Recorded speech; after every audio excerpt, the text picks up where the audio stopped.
ভোর 4টে। স্টেশনে কুয়াশার চাদর তখনও সরেনি। রাফসান খালি পায়ে রেল লাইনের ধার দিয়ে হাঁটছে, কাঁধে এক বস্তা সবজি। বাবার শরীরটা গত কদিন ধরে একদম ভেঙে পড়েছে, তাই আজ তাকেই বাজারে যেতে হচ্ছে।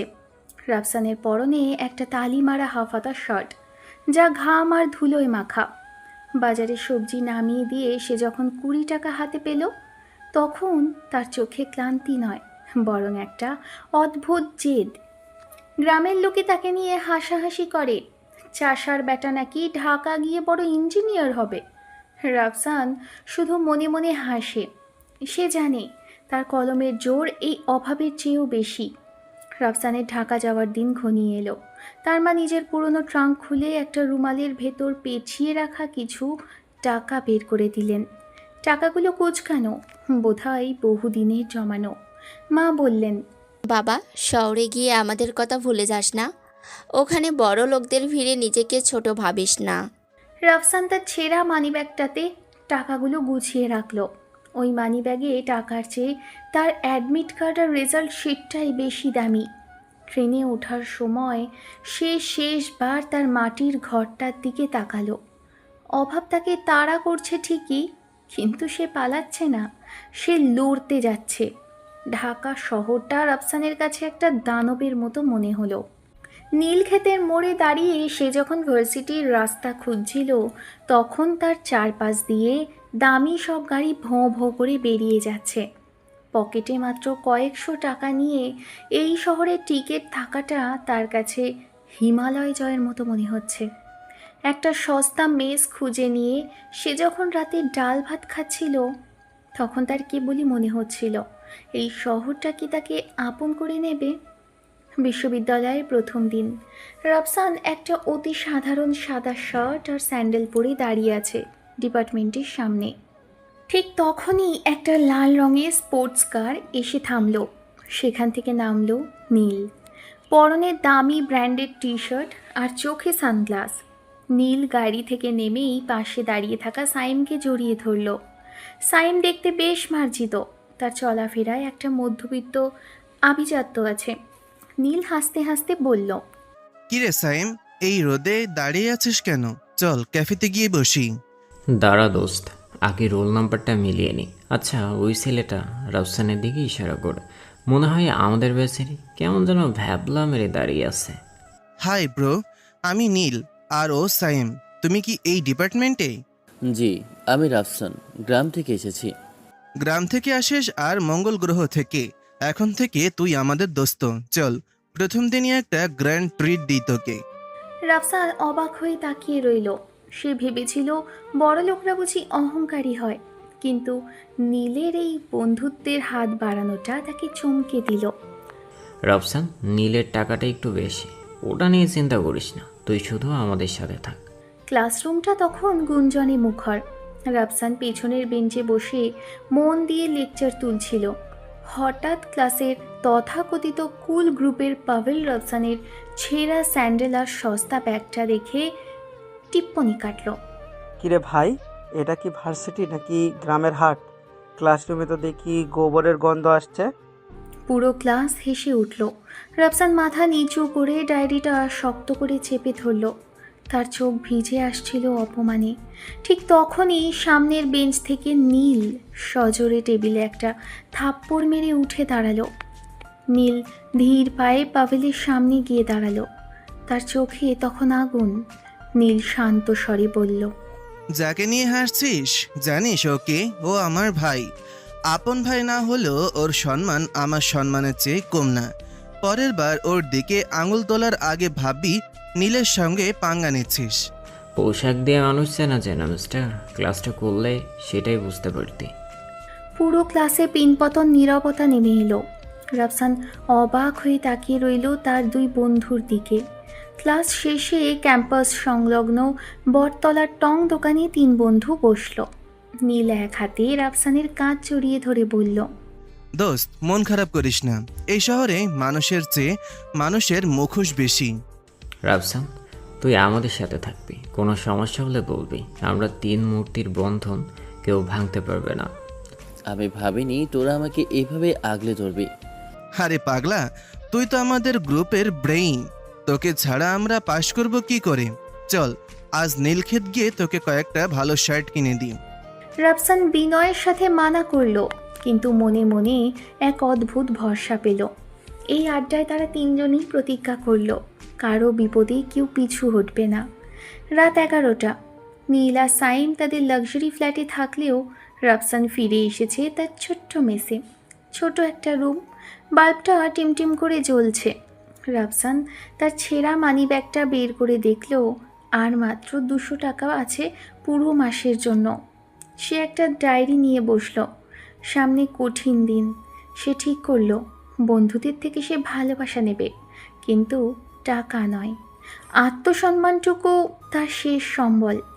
ডায়েরি প্রথম পাতায় সে লিখল, জিততে আমাকে হবেই, মায়ের মুখে হাসি ফোটাতে হবে। জানালার বাইরে ঢাকা শহরের ল্যাম্পপোস্টের আলোর দিকে তাকিয়ে রাফসান দীর্ঘশ্বাস ফেলল। এই কঠিন জীবনটা তার মাত্র শুরু হলো। নীলের বিশাল অট্টালিকা, ড্রয়িং রুমের ঝাড়বাতিগুলো জ্বলছে, কিন্তু ভেতরের পরিবেশটা থমথমে। নীলের বাবা একজন নামকরা ব্যবসায়ী, ফাইল ছুঁড়ে ফেলে চিৎকার করছেন, তোর পেছনে লাখ টাকা খরচ করে কি ওইসব ছোট লোক ছেলেদের সাথে ঘোরার জন্য? শুনলাম আজ ক্লাসে কারোর জন্য নাকি মারপিট করতে গিয়েছিলি। ও আমার বন্ধু বাবা, ছোট লোক না। ওর মেধা আপনার ব্যবসার অর্ধেক ডিরেক্টরের চেয়েও বেশি। মা মাঝখানে এসে থামানোর চেষ্টা করতেই বাবা গর্জে উঠলেন, কাল থেকে তোর সব ক্রেডিট কার্ড ব্লক। দেখি কত বড় বন্ধু হতে পারিস। নীল আর এক মুহূর্ত দাঁড়ালো না। নিজের রুম থেকে শুধু প্রয়োজনীয় কিছু জিনিস আর একটা প্যাকেট নিয়ে গটগট করে বেরিয়ে গেল। তার চোখে তখন অপমানের চেয়েও বেশি জেদ। রাত 12টা। রাফসান তার মেসের ভাঙা টেবিলটাতে বসে পুরনো একটা ক্যালকুলেটর দিয়ে হিসাব মেলাচ্ছিল, কিভাবে চাল আর ডালের খরচ কমানো যায়। হঠাৎ দরজায় কড়া নাড়ার শব্দ। দরজা খুলতেই রাফসান অবাক। সামনে দাঁড়িয়ে নীল, ঘামে ভেজা শরীর, হাতে একটা ট্রাভেল ব্যাগ। কিরে নীল, এই রাতে তুই এখানে? নীল সোজা ভেতরে ঢুকে একটা নড়বড়ে টুলে বসে পড়ল। দোস্ত, আজ থেকে আমি তোর ম্যাচমেট। বড়লোক তকমাটা ডাস্টবিনে ফেলে দিয়ে আসলাম। আজ রাতটা এখানে থাকতে দিবি? রাফসান বুঝতে পারল কিছু একটা বড় অঘটন ঘটেছে। সে নীলের হাত ধরে বলল, পাগল নাকি? এটা তোর থাকার জায়গা। এখানে তো ফ্যানটাও ঠিক মতো করে না। তোর সাথে থাকলে ফ্যান ছাড়াও ঘুম আসবে। পরদিন সকালে রাফসান যখন টিউশনি খোঁজার জন্য বের হতে যাচ্ছিল, নীল তাকে থামালো। ব্যাগ থেকে একটা সিল করা বক্স বের করে রাফসানের হাতে দিল। রাফসান ভ্রু কুঁচকে তাকালো। পাগল নাকি? খুলে দেখ। না নীল, এটা আমি নিতে পারবো না। তুই জানিস আমি এসব দামি গিফট নিই না। এটা গিফট না রে গাধা, এটা আমাদের যোগাযোগের মাধ্যম। কাল রাতে তোর সাথে যোগাযোগ করতে গিয়ে দেখি তোর ওই পুরনো বাটন ফোনটা বন্ধ। আর শোন, এটা আমার বাবার টাকায় কেনা না। গত মাসে একটা গেমিং টুর্নামেন্টে আমি এই টাকাটা পেয়েছিলাম। নিজের ভাইয়ের দেওয়া জিনিস ফেরাতে নেই রে। রাফসানের চোখে পানি এসে গেল। যে শহরে সে নিজেকে একা ভেবেছিল, সেখানে একজন বন্ধু তার জন্য নিজের রাজপ্রাসাদ ছেড়ে চলে এসেছে। সে ফোনটা হাতে নিয়ে নীলকে জড়িয়ে ধরল। সাইমও ঠিক সেই মুহূর্তে মেসে হাজির হলো, হাতে নাস্তা নিয়ে। 3 বন্ধু মিলে সেই ছোট ঘরেই হাসিতে ফেটে পড়ল। ভার্সিটিতে আসার পর ভার্সিটির কমন রুমের সামনে দিয়ে যাওয়ার সময় হঠাৎ পথ আগলে দাঁড়ালেন 3 জন সুন্দরী সিনিয়র। অদিতির হাতে চশমা, তিশার হাতে মোটা বই, আর রাইসা বেশ স্টাইলিশ ভঙ্গিতে দাঁড়িয়ে। অদিতি এগিয়ে এসে রাফসানের দিকে তাকিয়ে বলল, কিরে ফ্রেশার, খুব তো ভাব নিয়ে ঘুরছিস। শার্টটা কি আজই ইস্ত্রি করেছিস? রাফসান থতমত খেয়ে গেল। তিশা নীলের দিকে তাকিয়ে বলল, আর তুই বড়লোকের ছেলে হয়ে ক্লাসে বেশি ভাব নিচ্ছিস শুনলাম। খুব নাটক হচ্ছে বুঝি? এই যে মিস্টার মিডিল ক্লাস, তুই নাকি খুব ভালো কবিতা পারিস। এখন এই সবার সামনে আমাদের একটা কবিতা পড়ে শোনা, নয়তো এই করিডোর দিয়ে পার হতে দেব না। 3 বন্ধু একে অপরের দিকে তাকালো। নীল একটু হিরো সাজার চেষ্টা করতেই তিশা ধমক দিয়ে বলল, চুপ, সিনিয়রের সামনে একদম কথা বাড়াবি না। সেদিন প্রায় আধ ঘন্টা 3 বন্ধুকে কান ধরে দাঁড়িয়ে থাকতে হলো আর অদ্ভুত সব কাজ করতে হলো। তবে রাফসানের খেয়াল হলো অদিতির ধমকের আড়ালে একজোড়া মায়াবী চোখ যেন তাকে খুব গভীর করে পর্যবেক্ষণ করছে। ইকোনমিক্স ক্লাসে প্রফেসর ডক্টর জামান একটা অত্যন্ত কঠিন গাণিতিক থিওরি বোর্ডে লিখে সবার দিকে তাকালেন। পুরো ক্লাসে পিনপতন নীরবতা। নীল আর সাইম টেবিলের নিচে মোবাইল টিপছিল আর পাবেলরা হা হা হি হি করছিল। স্যার বিরক্ত হয়ে বললেন, কেউ আসো এই ক্লাসে যে এই ইকুয়েশনটা সলভ করতে পারবে? পারলে তাকে এই সেমিস্টারে বোনাস মার্কস দেবো। ওই তো গ্রামের স্যান্ডেল পরা হিরো আছে না, ওকে ডাকেন। রাফসান ধীর পায়ে উঠে দাঁড়ালো। সে বোর্ডে গিয়ে চকটা হাতে নিল। মাত্র 2 মিনিটে সে এমন এক বিকল্প পদ্ধতিতে অঙ্কটা সমাধান করলো যা স্যার নিজেও ভাবেননি। পুরো ক্লাস স্তব্ধ হয়ে গেল। স্যার চশমাটা ঠিক করে বললেন, জি স্যার, আমি রাফসান। পিছন থেকে নীল আর সাইম সজোরে তালি বাজিয়ে উঠল। ভার্সিটি শেষে মেসের সেই ছোট্ট রুমে নীল আর রাফসান বসে ভাত খাচ্ছিল। হঠাৎ দরজায় একজোড়া দামি জুতো আর সুটেড বুটেড একজন মানুষ। নীলের বাবা নিজেই এসেছেন। নীল খাবার থামিয়ে উঠে দাঁড়ালো। তার বাবা গম্ভীর গলায় বললেন, অনেক হয়েছে নীল, এই নোংরা ম্যাচে এভাবে থাকা তোর সাজে না। গাড়ি নিচে দাঁড়িয়ে আছে, এখনই বাড়ি চল।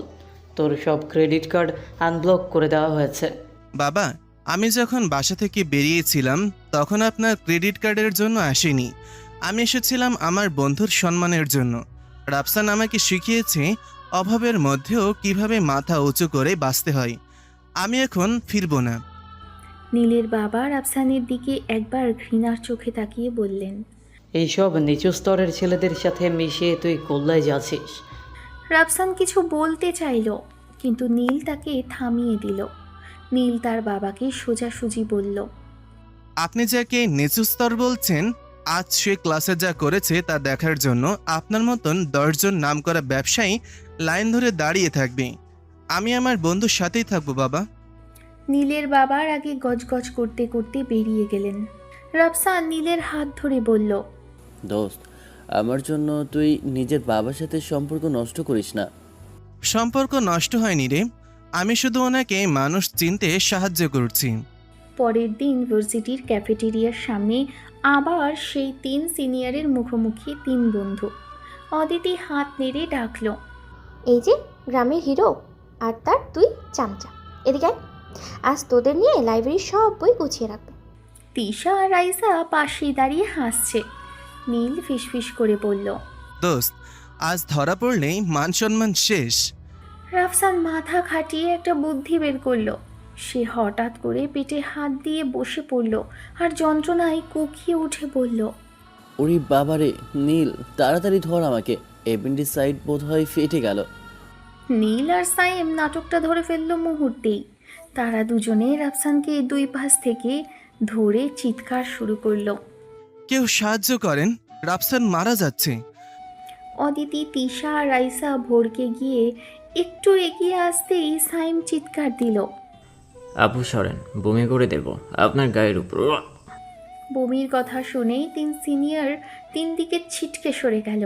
আর সেই সুযোগে রাফসান এক লাফে উঠে দাঁড়িয়ে বলল, টাটা আপুরা, কাল দেখা হবে। 3 বন্ধু ভোঁ দৌড় দিয়ে ক্যাম্পাস থেকে হাওয়া। পিছনে অদিতির রাগী কিন্তু কৌতুক ভরা কণ্ঠ শোনা গেল, দাঁড়া, তোদের দেখাচ্ছি মজা। ক্যাম্পাসের বাইরে একটা ঝুপড়ি দোকানে বসে 3 বন্ধু হাঁপাতে হাঁপাতে হাসছে। নীল হাসতে হাসতে প্রায় গড়াগড়ি খাচ্ছে। দোস্ত রাফসান, তুই তো জাস্ট অস্কার পাওয়ার মতন অ্যাক্টিং করলি।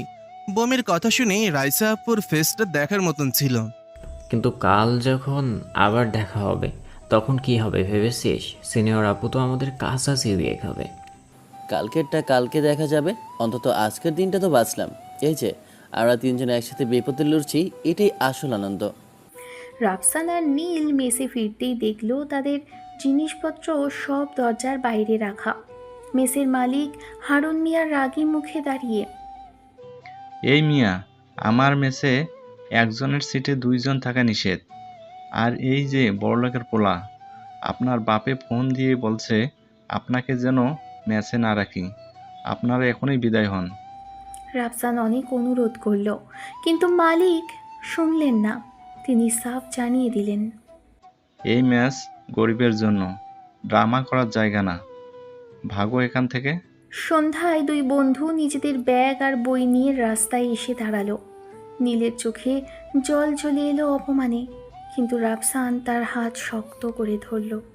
নীল তার এক বন্ধুর পরিচিত ছোট একটা সাবলেট বাসার খোঁজ পেল। বাসাটা পুরনো হলেও শান্ত পরিবেশ, কিন্তু একা থাকাটা কষ্টের।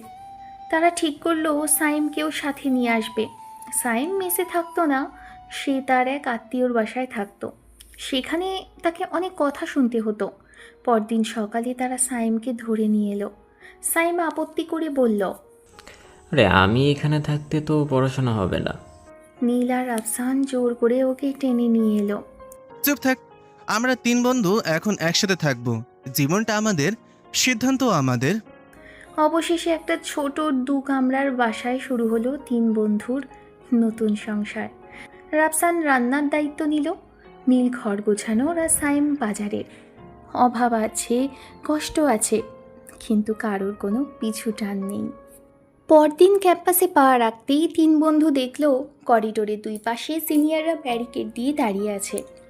অদিতি রাগী চোখে তাকিয়ে বলল, গতকালকে সেই নাটকটা বেশ ছিল না? আমাদের বমির ভয় দেখিয়ে পালাবি। আজ তোদের জন্য স্পেশাল পানিশমেন্ট আছে। এনে বালতি, পুরো অডিটোরিয়ামের মেঝে এখন তোরা পরিষ্কার করবি। 30 মিনিট সময়, শুরু কর। নীল আর সাইম ভরকে গেলেও রাফসান মুচকি হাসল। সে অদিতির কাছে গিয়ে খুব বিনয়ের সাথে বলল, আপু, আমরা তো পরিষ্কার করবই, কিন্তু একটা সমস্যা আছে। আমরা আসার সময় দেখলাম প্রিন্সিপাল স্যার অডিটোরিয়ামে দিকে আসেন একটা সারপ্রাইজ ভিজিটে। আমরা যদি এখন বালতি নিয়ে পরিষ্কার করি তবে উনি ভাববেন আপনারা আমাদের র্যাক দিচ্ছেন, তখন আপনাদের সবার স্কলারশিপ বাতিল হয়ে যেতে পারে। রাইজা আর দিশা একে অপরের দিকে তাকালো। প্রিন্সিপালের ভয়টা বেশ কাজ করলো। রাইজা ফিসফিস করে বলল, অদিতি, রিস্ক নেওয়ার দরকার নেই। সত্যি তো? জি আপু, উনি তো বোধহয় সিঁড়িতেই আছেন। এই কথা শুনেই 3 সিনিয়র দ্রুত সেখান থেকে সরে পড়ল। নীল আর সাইম রাফসানকে ইশারা করতেই 3 জন উল্টো দিকে দৌড় দিয়ে ক্যাফেটেরিয়ার পেছনে লুকিয়ে পড়ল। আসলে প্রিন্সিপাল স্যার সেদিন ক্যাম্পাসেই ছিলেন না। ক্যাফেটেরিয়ার পেছনে ঘাসের ওপর বসে নীল হাসতে হাসতে বলল, রাফসান, তুই তো জাস্ট জিনিয়াস। প্রিন্সিপাল স্যারের নাম শুনে ওদের চেহারাটা দেখলি একবার, মনে হচ্ছিল যেন ভূত দেখছি। দোস্ত, এইভাবে আর কতদিন পালাবো? ওরা তো এবার আমাদের দেখলে মেরেই ফেলবে। ভয় পাস না, এই যে দৌড়ঝাঁপ, এইটাই তো লাইফ। চল, আজ বিকেলে নতুন বাসায় ডাল ভাত পার্টি হবে, আমি নিজে রান্না করব। 3 বন্ধু মিলে সেই বিকেলটা প্রাণ ভরে গল্প আর হাসিতে কাটিয়ে দিল। বিকেলের আড্ডা শেষ করে রাফসান বেরিয়ে পড়ল। সে জানত নীল আর সাইমের ওপর সে সারা জীবন নির্ভর করতে পারবে না। নিজের খরচ নিজেকেই চালাতে হবে। সে নীল ক্ষেতের একটা বড় বইয়ের দোকানে গেল। সেখানে আগে থেকেই কথা বলে রেখেছিল, রাফসান, কাজটা কিন্তু কঠিন। প্রতিদিন ভার্সিটি শেষ করে সন্ধ্যা 6টা থেকে রাত 10টা পর্যন্ত কাস্টমার সামলাতে হবে আর বই গোছাতে হবে। বেতন কিন্তু খুব বেশি না। মালিক, আমার শুধু টাকাটাই বড় কথা নয়, আমি এখানে বসে নতুন বইগুলো পড়ার সুযোগ পাবো, এটাই আমার কাছে অনেক। সেদিন থেকেই রাফসানের নতুন চাকরি শুরু হলো। সকাল 8টা, নতুন বাসায় রণক্ষেত্র অবস্থা। চুলার উপর রাখা শেষ একটা ডিমের পোচ, আর সেটা ঘিরেই 3 বন্ধুর মহাযুদ্ধ। নীল চিৎকার করে বলছে, সাইম, তুই কাল রাতে আমার স্লাইড ব্রেড খেয়েছিস, এই ডিমটা আমার। সাইম ডিমের ওপর থাবা বসাতে বসাতে বলল, বড়লোক মানুষ তুই, মেজাজ দেখাস না। তোর পেটে তো পিৎজা থাকে, এই ডিমে পুষ্টি আমার দরকার। ঠিক তখন রাফসান তার সেই চিরচেনা গম্ভীর শান্ত স্বরে বলল, ডিমটা আমি খাবো, কারণ রান্না আমি করেছি। তোরা দুজন এখন ঝাড়ু আর বালতি ধর, ঘর পরিষ্কার কর। মুহূর্তেই যুদ্ধ থমকে গেল। নীল আর সাইম একে অপরের দিকে তাকিয়ে ডিমের আশা ছেড়ে দিয়ে ঝাড়ু হাতে নিল। অন্যদিকে ক্যাম্পাসে অদিতি, তিশা, রাইসা আর আগে ফুসছে। অদিতি টেবিল চাপড়ে বলল, এটা হতে পারে না। পর পর 3বার ওই পিচ্চিগুলো আমাদের বোকা বানিয়ে পালালো। আমাদের ইমেজের কি হবে? ওরা আসলে অনেক চালাক, বিশেষ করে ওই রাফসান ছেলেটা। ও আমাদের সাইকোলজি নিয়ে খেলছে। এবার আর পালানোর সুযোগ দেব না। আমি খুঁজে নিয়েছি, আজ ওদের ডিপার্টমেন্টের একটা প্রেজেন্টেশন আছে। ওরা করিডোর দিয়ে যাবে না, ব্যাক গেট দিয়ে বের হবে, আমরা সেখানেই থাকবো। এবার ওদের এমন এক ফাঁদে ফেলবো যেখান থেকে বের হতে গেলে ওদের আমাদের শর্ত মানতেই হবে। ভার্সিটিতে এসে তারা প্রেজেন্টেশন শেষ করে 3 বন্ধু যখন ব্যাক গেট দিয়ে চুপি চুপি বের হতে চাইল, দেখলো গেটে তালা। আর গেটের ঠিক সামনেই 3 সিনিয়র হাত ভাঁজ করে দাঁড়িয়ে আছে। অদিতি গম্ভীর গলায় বলল, কিরে, এবার কোথায় পালাবি? ডানে দেওয়াল, বামে দেওয়াল, আর সামনে আমরা। আজ তোদের গান ধরে পুরো ক্যাম্পাসে আমি চোর বলে ঘুরে বেড়াতে হবে। আপু আসলে রাফসান হঠাৎ পাশ থেকে এক বিড়াল ছানাকে দেখে চিৎকার করে উঠল। ওই দেখুন, রাইসাপুর পায়ের নিচে বড় একটা ইঁদুর। রাইসা ইঁদুরের নাম শুনে বিকট চিৎকার দিয়ে অদিতির উপর ঝাঁপিয়ে পড়ল। তিশা রাইসাকে ধরতে গিয়ে নিজেও টাল সামলাতে পারল না। সেই হট্টগোলের মধ্যেই রাফসান চোখের ইশারায় নীল আর সাইমকে ইশারা করল। তারা 3 জন গেটের পাশের ছোট্ট ড্রেন আর পাঁচিল ঘেরা একটা সরু ফাঁক দিয়ে বেরিয়ে গেল। বাইরে গিয়ে নীল হাঁপাতে হাঁপাতে বলল, ইঁদুর কোথায় ছিল রে? ইঁদুর তো আমার মাথায় ছিল। পরের পিরিয়ডের ক্লাসে প্রফেসর ঢুকছেন, কিন্তু 3 বন্ধুর অবস্থাও করুন। দেওয়াল টপকাতে গিয়ে নীলের দামি জিন্সটা একটু ফেটে গেছে, আর সাইমের চুলে মাকড়সার জাল। প্রফেসর নীলকে জিজ্ঞেস করলেন, নীল, তোমার এই অবস্থা কেন? মনে হচ্ছে যুদ্ধক্ষেত্র থেকে আসছো। জি স্যার, দেশি ইঁদুরের আক্রমণ ঠেকাতে গিয়ে এই অবস্থা। পুরো ক্লাস হাসিতে ফেটে পড়ল। রাফসান মনে মনে ভাবল, এই সিনিয়ররা রেগে গেলেও এদের সাথে খুনসুটি করতে মন্দ লাগে না। অদিতি, তিশা, রাইসা এবার আর শুধু রেগে নেই, তারা অপমানে জ্বলছে। ভার্সিটির ছাদে বসে তারা জরুরি মিটিং ডাকলো। অদিতি দাঁত কিরমির করে বলল, ইঁদুরের ভয় দেখিয়ে আমাদের উপরে ঝাঁপিয়ে পড়েছিল এই পিচ্চিগুলো। আমাদের প্রেস্টিজ পাংচার করে দিয়েছে। এবার আর কোনো ছাড় নেই। ওদের দুর্বলতা হলো ওদের একতা। আমাদের এমন কিছু করতে হবে যাতে ওরা নিজেরাই নিজেদের ফাঁদে পড়ে। আমি শুনেছি ওরা প্রতিদিন বিকেলে ক্যাম্পাসের পেছনের ওই পুরনো চায়ের দোকানে আড্ডা দেয়। আমরা ছদ্মবেশে ওখানে যাব এমন এক ফোন দিয়ে এঁটেছি যে ওদের পালানোর সব রাস্তাই বন্ধ হয়ে যাবে। ওদের আমরা জনসম্মুখে ক্ষমা চাইতে বাধ্য করব। অদিতির চোখে তখন ধূর্ত হাসির ঝিলিক। বিকেলবেলা ক্যাম্পাসের সেই ঝুপড়ি চায়ের দোকানে 3 বন্ধু আড্ডায় মগ্ন। নীলক্ষেত থেকে কেনা একটা সস্তা চশমা পরে ভাব মারছে, আর সায়েম বিস্কুট চায়ে ডুবিয়ে অর্ধেকটা ভেতরে ফেলে দিয়ে আফসোস করছে। রাফসান হাসতে হাসতে বলল, সায়েম, তোর এই বিস্কুট উদ্ধার অভিযান দেখে মনে হচ্ছে তুই টাইটানিক জাহাজ খুঁজছিস। দোস্ত, দুপুরে যে রাইসা আপু অদিতি আপুর ওপর লাফিয়ে পড়লো, সেটা ভাবলেই আমার আজকে রাতে আর ঘুম আসবে না। মনে হচ্ছিল কোনো কমেডি মুভি দেখছি। ঠিক তখন পেছন থেকে বোরখা পরা 3 জন মহিলা তাদের পাশের টেবিলে এসে বসল। নীল তাদের দিকে তাকিয়ে বলল, দেখেছিস, আমাদের আড্ডা দেখার জন্য এখন মানুষ আসছে। সে জানতো না এই বোরখার আড়ালে স্বয়ং 3 ডাইনি সিনিয়ররা বসে আছে। তারা ফিসফিস করে কথা বলছিল, আর নীল তাদের নিয়ে উল্টোপাল্টা জোকস শোনাচ্ছিল, যা শুনে আড়ালে থাকা অদিতির রাগে কাঁপছিল। হঠাৎ অদিতি বোরখা খুলে উঠে দাঁড়ালো।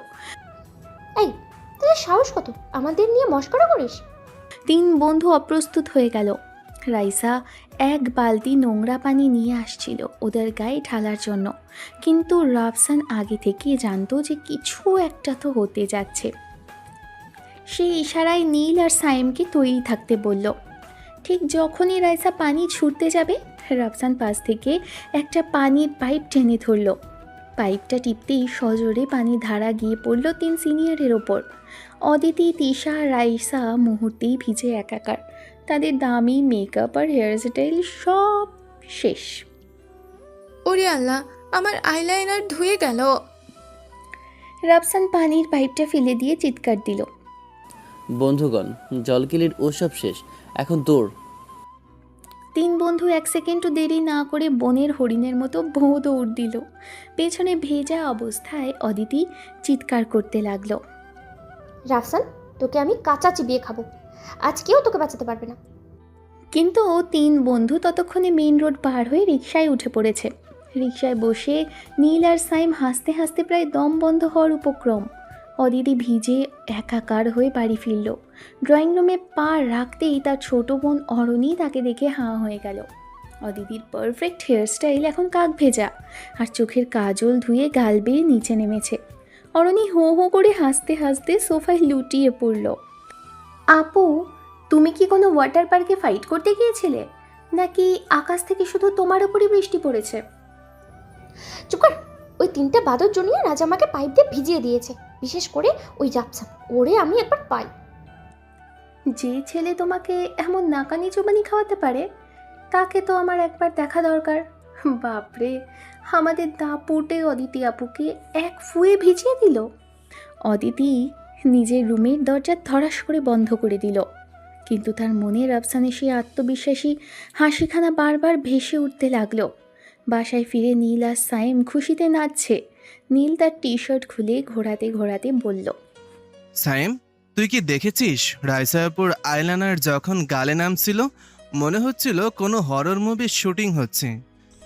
দোস্ত, আজ তো বেঁচে গেলাম, কিন্তু রাফসান, তুই পাইপটা সময় মতো না ধরলে আজ আমাদের ইজ্জত পাঞ্চার হয়ে যেত। হাসাহাসি রাখ, এবার সিরিয়াস হ। আমরা কিন্তু সিনিয়রের সাথে একটু বেশিই করে ফেলেছি। তবে হ্যাঁ, আজ ওদের যা চেহারা ছিল সেটা মনে থাকলে সারা জীবন হাসা যাবে। রাফসান তার কর্মস্থল সেই বইয়ের দোকানে ব্যস্ত। হঠাৎ দোকানের মালিক চৌধুরী সাহেব ব্যাগ থেকে একটা খাম বের করতে গিয়ে খেয়াল করলেন না যে 500 টাকার কয়েকটা নোট নিচে পড়ে গেছে। রাফসান তখন অন্য একটা সেলফে বই গোছাচ্ছিল। কিছুক্ষণ পর চৌধুরী সাহেব যখন ক্যাশ মেলাতে বসলেন, তিনি অস্থির হয়ে উঠলেন। আরে, আমার পকেট থেকে কিছু টাকা পড়ে গেছে মনে হচ্ছে। রাফসান, তুমি কি কিছু দেখেছো? রাফসান শান্তভাবে এগিয়ে এলো। তার হাতে নিচে পড়ে থাকা 1500 টাকা। সে টাকাটা মালিকের হাতে দিয়ে বলল, স্যার, এই যে আপনার টাকা। আপনি যখন খাম বের করেছিলেন তখন এগুলো পড়ে গিয়েছিল। চৌধুরী সাহেব অবাক হয়ে রাফসানের দিকে তাকালেন। তিনি জানতেন রাফসান খুব গরিব, এই টাকাটা সে অনায়াসেই লুকিয়ে রাখতে পারত। তিনি রাফসানের কাঁধে হাত রেখে বললেন, রাফসান, এই শহরে মেধাবী অনেক পাওয়া যায়, কিন্তু সৎ মানুষ পাওয়া কঠিন। আজ থেকে এই দোকানের চাবি তোমার কাছেও থাকবে। আমি তোমাকে চোখ বন্ধ করে বিশ্বাস করতে পারি। রাফসান হাসল। তার মনে হলো সততার এই পুরস্কারটা তার মায়ের দোয়ার ফল। সে বুঝতে পারল পরিশ্রম আর সততা থাকলে এই কঠিন শহরেও টিকে থাকা সম্ভব। পরের দিন অদিতি, তিশা, রাইসা এবার আর কোনো ছোটোখাটো ফন্দি নয়, বরং বড় কিছু করার পরিকল্পনা করল। ক্যান্টিনে বসে তারা মাথা খাটাচ্ছে। অদিতির চোখে তখনও কালকের দিনের অপমানের আগুন। পানির পাইপ দিয়ে ভিজিয়ে ওরা ভেবেছে পার পেয়ে যাবে। এবার এমন কিছু করব যাতে ওরা দৌড়ানোর জায়গাও না পায়। ওদের সবচেয়ে বড় শক্তি হলো ওদের সাহস। এই সাহসটাকেই এবার ভয়ের কাছে হার মানতে হবে। আমি সব ব্যবস্থা করে ফেলেছি, এবার শুধু আমাদের পাল্লায় পড়ার অপেক্ষা। ভার্সিটিতে ক্লাসে প্রফেসর ডক্টর জামান ঢুকে গম্ভীর গলায় ঘোষণা করলেন, আগামীকাল তোমাদের ইকোনমিক্সের উপর একটা ক্লাস টেস্ট হবে। এই টেস্টের মার্কস তোমাদের ফাইনাল রেজাল্টে যোগ হবে। পুরো ক্লাসে কান্নার রোল পড়ে গেল। নীল আর সাইমের তো মাথায় আকাশ ভেঙে পড়ার দশা। নীল ফিসফিস করে রাফসানকে বলল, দোস্ত, কাল তো আমরা সারাদিন আড্ডাই দিয়েছি, কিছুই তো পড়িনি। এবার তো নির্ঘাত ফেল। ভয় পাস না, রাতে আমি তোদের সব বুঝিয়ে দেব। কিন্তু মনে মনে রাফসান চিন্তায় পড়ল, কারণ আজ রাতেই তার দোকানে জরুরি কাজ আছে। বিকেলে মন হালকা করতে 3 বন্ধু ক্যাম্পাসের মাঠে ফুটবল খেলতে নামলো। নীল খুব ভাব নিয়ে গোলকিপিং করছে, আর রাফসান আর সাইম বিপক্ষ দলের সাথে লড়ছে। ঠিক সেই সময় মাঠের ধার দিয়ে হেঁটে যাচ্ছিল অদিতি, তিশা আর রাইসা। তাদের পরনে দারুণ স্টাইলিশ ড্রেস, চোখে সানগ্লাস। নীল তাদের দেখে ফুটবল ফেলে একটা পোজ দেওয়ার চেষ্টা করলো। অদিতি একবার দাঁড়িয়ে রাফসানের দিকে তাকালো। রাফসান ঘাম মুছতে মুছতে হাসলো, যা দেখে অদিতির রাগ আরও বেড়ে গেল। সে রাইসার কানে ফিসফিস করে কিছু একটা বলল। রাইসা ইশারায় মাঠের পেছনের গেটের দিকে একটা জঙ্গল দেখিয়ে হাসলো। খেলা শেষ করে 3 বন্ধু যখন শর্টকাট মারার জন্য মাঠের পেছনের গেট দিয়ে বের হতে চাইল, তখনই ঘটল সেই মহা বিপদ। অদিতিরা আগে থেকেই ওখানের কিছু স্থানীয় ছেলেকে দিয়ে কয়েকটা বিশাল আকারের দেশি কুকুরকে বিস্কুটের টোপ দিয়ে লেলিয়ে দেওয়ার ব্যবস্থা করে রেখেছিল। হঠাৎ 3টি কুকুর একসাথে ঘেউ ঘেউ করে নীল, সায়েম আর রাফসানের দিকে তেড়ে এলো। নীল এক চিৎকার দিয়ে দৌড় শুরু করলো। বাঁচাও, এই কুকুর তো কামড় দিলে ইঞ্জেকশনও কাজ করবে না। সায়েম আর রাফসানও প্রাণীর ভয়ে ব্যাগ বগলে নিয়ে দৌড় দিল। পুরো ক্যাম্পাস জুড়ে তখন এক অদ্ভুত দৃশ্য। 3 বন্ধু আগে আগে দৌড়চ্ছে আর পেছনে 3-4টি কুকুর তাদের তাড়া করছে। একটু দূরে দাঁড়িয়ে অদিতি, তিশা আর রাইসা হাসতে হাসতে পেটে খিল ধরে গেল। অদিতি ভিডিও করতে করতে চিৎকার করে বলল, কিরে চ্যাম্পিয়নরা, এখন দৌড়ানোর স্পিড কই? 3 বন্ধু তখন দেওয়ালে পিঠ ঠেকে যাওয়ার উপক্রম। আর তাদের অবস্থা দেখে পুরো ক্যাম্পাস হাসিতে ফেটে পড়ল। আজ আর কোনো বুদ্ধি কাজ করলো না, আজ কেবলই ছিল টিকে থাকার লড়াই। সন্ধ্যাবেলা অদিতির ছোট বোন অরণি তার এক বান্ধবীর সাথে নীলক্ষেতের সেই বড় বইয়ের দোকানে এলো গল্পের বই কিনতে। দোকানে তখন বেশ ভিড়। রাফসান খুব ব্যস্ততার সাথে কাস্টমারদের বই বুঝিয়ে দিচ্ছিল। অরণি হঠাৎ খেয়াল করলো একটি ছেলে খুব যত্ন করে এক বৃদ্ধকে বই খুঁজে দিচ্ছে এবং তার হাসি মুখটা বেশ মায়াবী। রাফসান যখন বইয়ের ওপর ধুলো ছেড়ে অরণির দিকে এগিয়ে এসে বিনয়ের সাথে জিজ্ঞেস করলো, আপু, আপনার কোন বইটা লাগবে? তখন অরণি থতমত খেয়ে গেল। রাফসানের সাধারণ শার্ট আর চোখের দিকে তাকিয়ে অরণি মনে মনে ভাবল, ইস, এত সুন্দর করে কেউ কথা বলতে পারে। সে বইয়ের নাম ভুলে গিয়ে উল্টোপাল্টা বলতে শুরু করলো। কাজ শেষে বাসায় ফিরে রাফসান দেখল নীল আর সায়েম বইপত্র নিয়ে করুণ মুখে বসে আছে। কালকে সারপ্রাইজ ক্লাস টেস্টের চিন্তায় তাদের রাতের ঘুম হারাম। দোস্ত, এই গ্রাফ আর থিওরি তো আমার মাথার ওপর দিয়ে যাচ্ছে। তুই না বাঁচালে কাল ইজ্জত তো যাবেই, ফেলও সুনিশ্চিত। রাফসান জামা পাল্টে এসে টেবিলে বসলো। সে চা বানিয়ে এনে 3 জনকে নিয়ে পড়তে বসলো। সারা রাত চলল কঠিন সব ইকোনমিক্স ইকুয়েশনের লড়াই। রাফসান খুব সহজভাবে নীল আর সায়েমকে সব বুঝিয়ে দিল। মাঝরাত পর্যন্ত তাদের হাসাহাসি আর পড়া চলল। নীল একসময় আবেগপ্রবণ হয়ে বলল, রাফসান, তুই না থাকলে আমাদের মতন বড়লোকের দোলালরা কবেই ঝরে যেত। রাফসান হাসল, কারণ সে জানে বন্ধুদের জন্য এইটুকুই তার আসল পাওয়া। রাতে অদিতি যখন নিজের চুলে চিরুনি দিচ্ছিল, তখন অরণি ঘরে ঢুকে পাশে বসল। অরণির চোখে মুখে তখনও সেই দোকানের ছেলেটার চেহারা ভাসছে। অরণি লজ্জা পেয়ে অদিতিকে বলল, আপু, আজ নীলক্ষেতের একটা দোকানে একটা ছেলেকে দেখলাম। উফ, কি দারুণ পার্সোনালিটি আর কি মিষ্টি ব্যবহার। প্রথম দেখাতেই কেন যেন আমার খুব ভালো লেগে গেছে। কিরে, আমাদের অবনী কি তবে প্রেমে পড়লো? কে সে? কোন বড়লোকের ছেলে নাকি? জানি না সে কে, কিন্তু তার চোখে এক ধরনের সততা আছে, একদম অন্যরকম। তুই তো দেখে পুরো কবি হয়ে গেছিস। দোয়া করি তোর ক্রাশ যেন তোর রাজপুত্রই হয়, আমার মতো যেন কোনো আজব জুনিয়রকে হ্যান্ডেল করতে না হয় তোকে। পরের দিন ক্লাস টেস্ট শুরু হয়েছে। প্রফেসর ডক্টর জামান বাজ পাখির মতো নজর রাখছেন। নীল আর সায়েম সামনের বেঞ্চে বসে ঘামছে, কারণ রাফসান রাতে যা পড়িয়েছিল তার অর্ধেকই তারা ভুলে গেছে। নীল বারবার পিছনে ফিরে রাফসানকে ইশারা করছে। রাফসান অতি দ্রুত নিজের পরীক্ষা শেষ করে একটা বুদ্ধি বের করলো। সে খাতার নিচে ছোট ছোট চিরকুটে সংকেত লিখে নীল আর সাইমের দিকে পাস করতে চাইল। ঠিক তখনই স্যার ওর সামনে এসে দাঁড়ালেন। রাফসান, পকেটে কি? রাফসান 1 সেকেন্ডও না ভেবে পকেট থেকে একটা চকলেট বের করে বলল, স্যার, সুগার লেভেল কমে গিয়েছিল তো তাই। স্যার থতমত খেয়ে গেলেন। সেই সুযোগে নীল সাইমের খাতা টেনে নিয়ে নিজের উত্তর মেলাতে গিয়ে খাতা ছিঁড়ে ফেলল। সাইম চিৎকার করতে সাইম চিৎকার করে উঠতে গিয়েও মুখ চেপে ধরল। দুপুরে নীল গেছে ধানমন্ডির এক নামি শপিং মলে নিজের জন্য কিছু কিনতে। দুর্ভাগ্যবশত সেখানে তিশা আপু এসেছেন বান্ধবীদের নিয়ে। নীলকে দেখে তিশার সেই সিনিয়রের মেজাজ চড়ে গেল।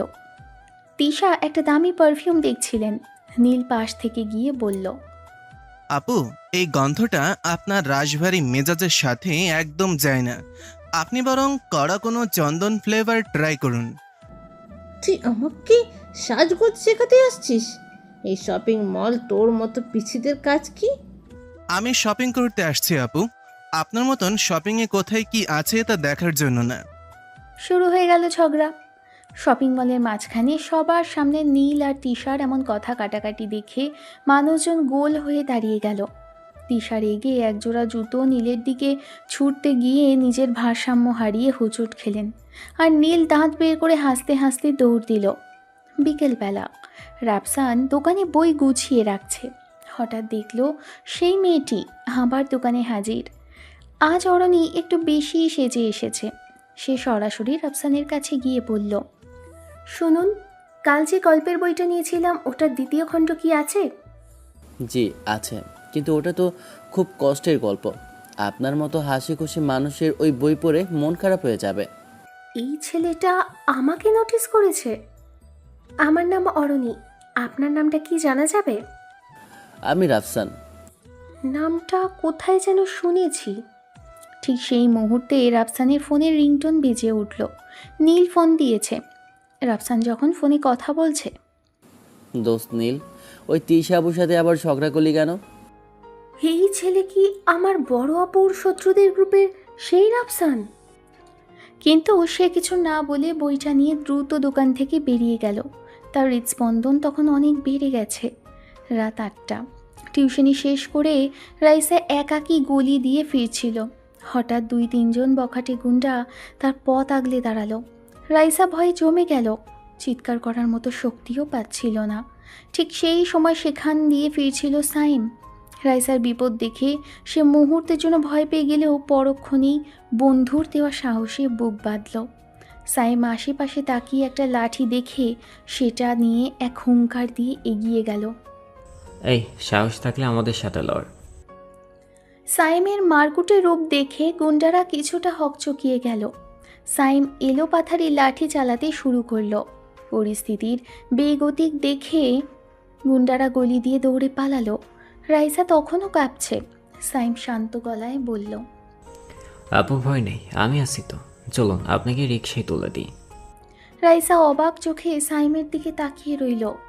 যে ছেলেকে সে সারাদিন র্যাগ দিত সেই আজ তাকে রক্ষা করতে চলে এলো। বাসায় ফিরে সাইম তখন উত্তেজনায় কাঁপছে। সাইম রুমে ঢুকেই শার্টের কলার ঠিক করে বলল, দোস্তরা, আজ তোদের বন্ধু যা করেছে সেটা শুনলে তোরা আমাকে মেডেল দিবি। কি করলি?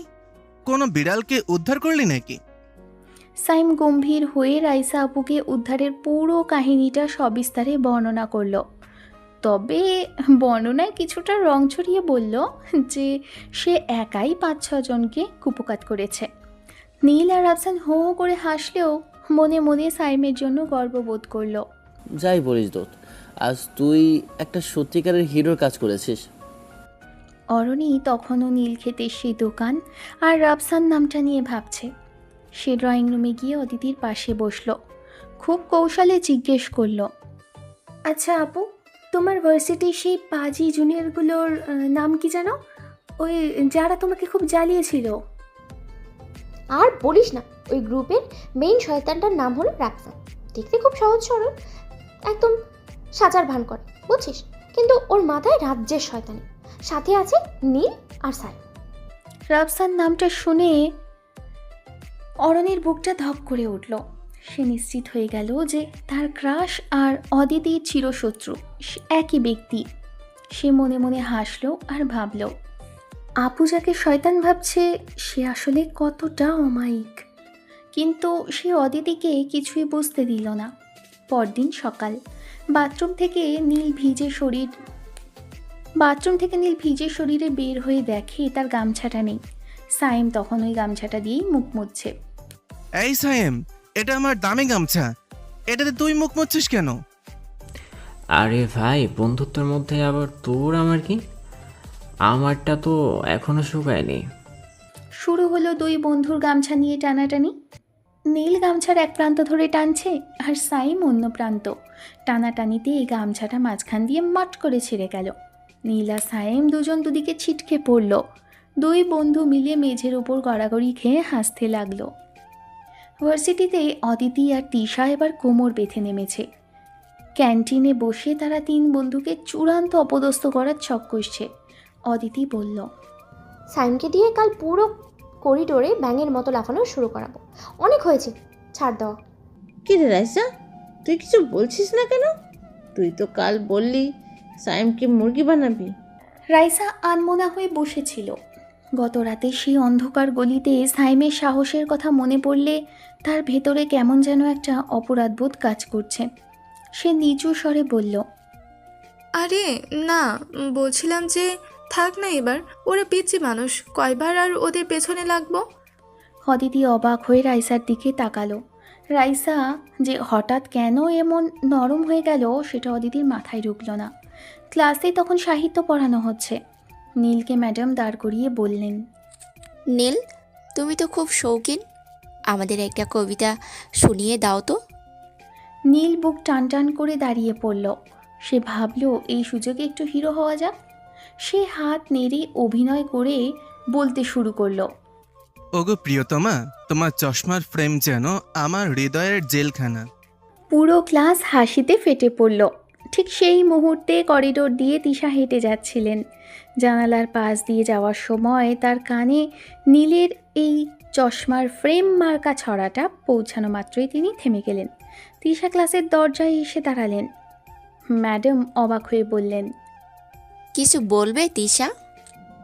নীল, তোর এই সস্তা কবিতাটা কি আমার চশমা নিয়েছিল? ক্লাস শেষে করিডোরে আসিস, তোর হৃদয়ের জেলখানা আমি ভেঙে গুঁড়ো করে দেব। নীলের কবিতার সব ভূত এক সেকেন্ডে নেমে গেল। দুপুরে রাফসান করিডোর দিয়ে একাই যাচ্ছিল। হঠাৎ দেখল অদিতি সামনের দিক থেকে রাগী ভঙ্গিতে আসছে। রাফসানের হাতে তখন কিছু বই ছিল। অদিতিকে দেখে রাফসান ডানে বামে কোনো রাস্তা না পেয়ে পাশের লেডিজ টয়লেটের ভেন্টিলেটর আর দরজার মাঝখানে সরু জায়গায় লুকিয়ে পড়ার চেষ্টা করলো। অদিতি বুঝতে পেরে টয়লেটের দরজার সামনে গিয়ে চিৎকার করে বলল, রাফসান, বের হয়ে, আমি জানি তুই এখানেই আছিস। রাফসান দেখল আর কোনো উপায় নেই। সে হঠাৎ বুদ্ধি করে দরজার বাইরে থাকা একটা লাঠি দিয়ে টয়লেটের ছিটকিনিটা বাইরে থেকে আটকে দিল। অদিতি ভেতরে থাকা অবস্থায় ধাক্কা দিয়ে দেখল দরজা বন্ধ। আপু 10 মিনিট রেস্ট নেন, আমি আসছি। বলেই রাফসান এক ভোঁ দৌড়। অদিতি ভেতর থেকে চিৎকার করতে লাগলো, রাফসান, তুই আমাকে টয়লেটে বন্ধ করলি, তোকে আমি দেখে নেব। রাফসান তখন মাঠ পার হয়ে গেটের বাইরে।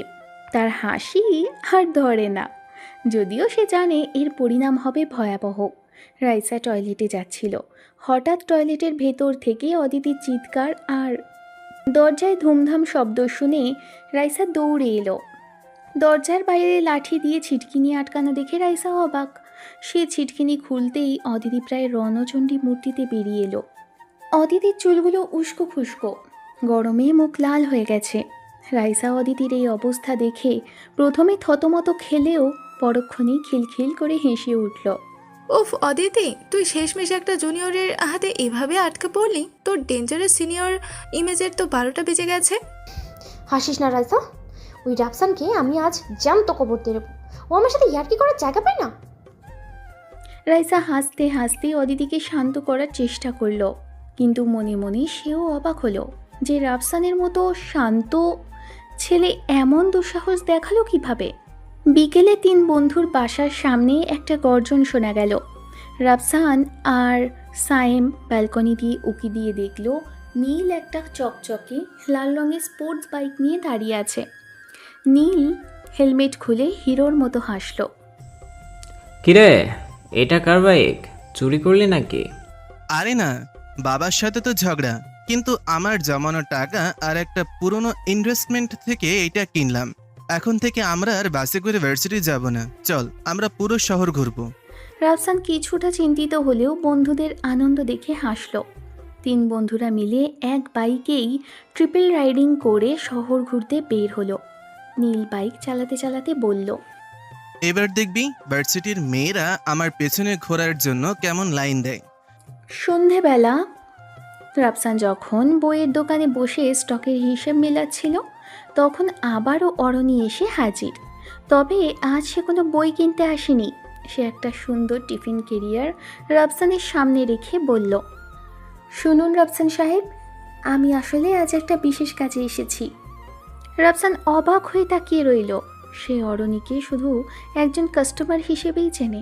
রাফসান বলল, আপু কিছু লাগবে? কোনো নতুন বই? না, আসলে আপনার সততা আর আপনার কাজ দেখে আমার খুব ভালো লেগেছে, তাই ভাবলাম আপনার জন্য বাসায় তৈরি কিছু পিঠে নিয়ে আসি। রাফসান কিছুটা অপ্রস্তুত হয়ে পড়ল। সে বিনয়ের সাথে বলল, ধন্যবাদ আপু, কিন্তু এসবের কি দরকার ছিল? আমি তো আপনার জন্য তেমন কিছুই করিনি। অরণি মনে মনে হাসল।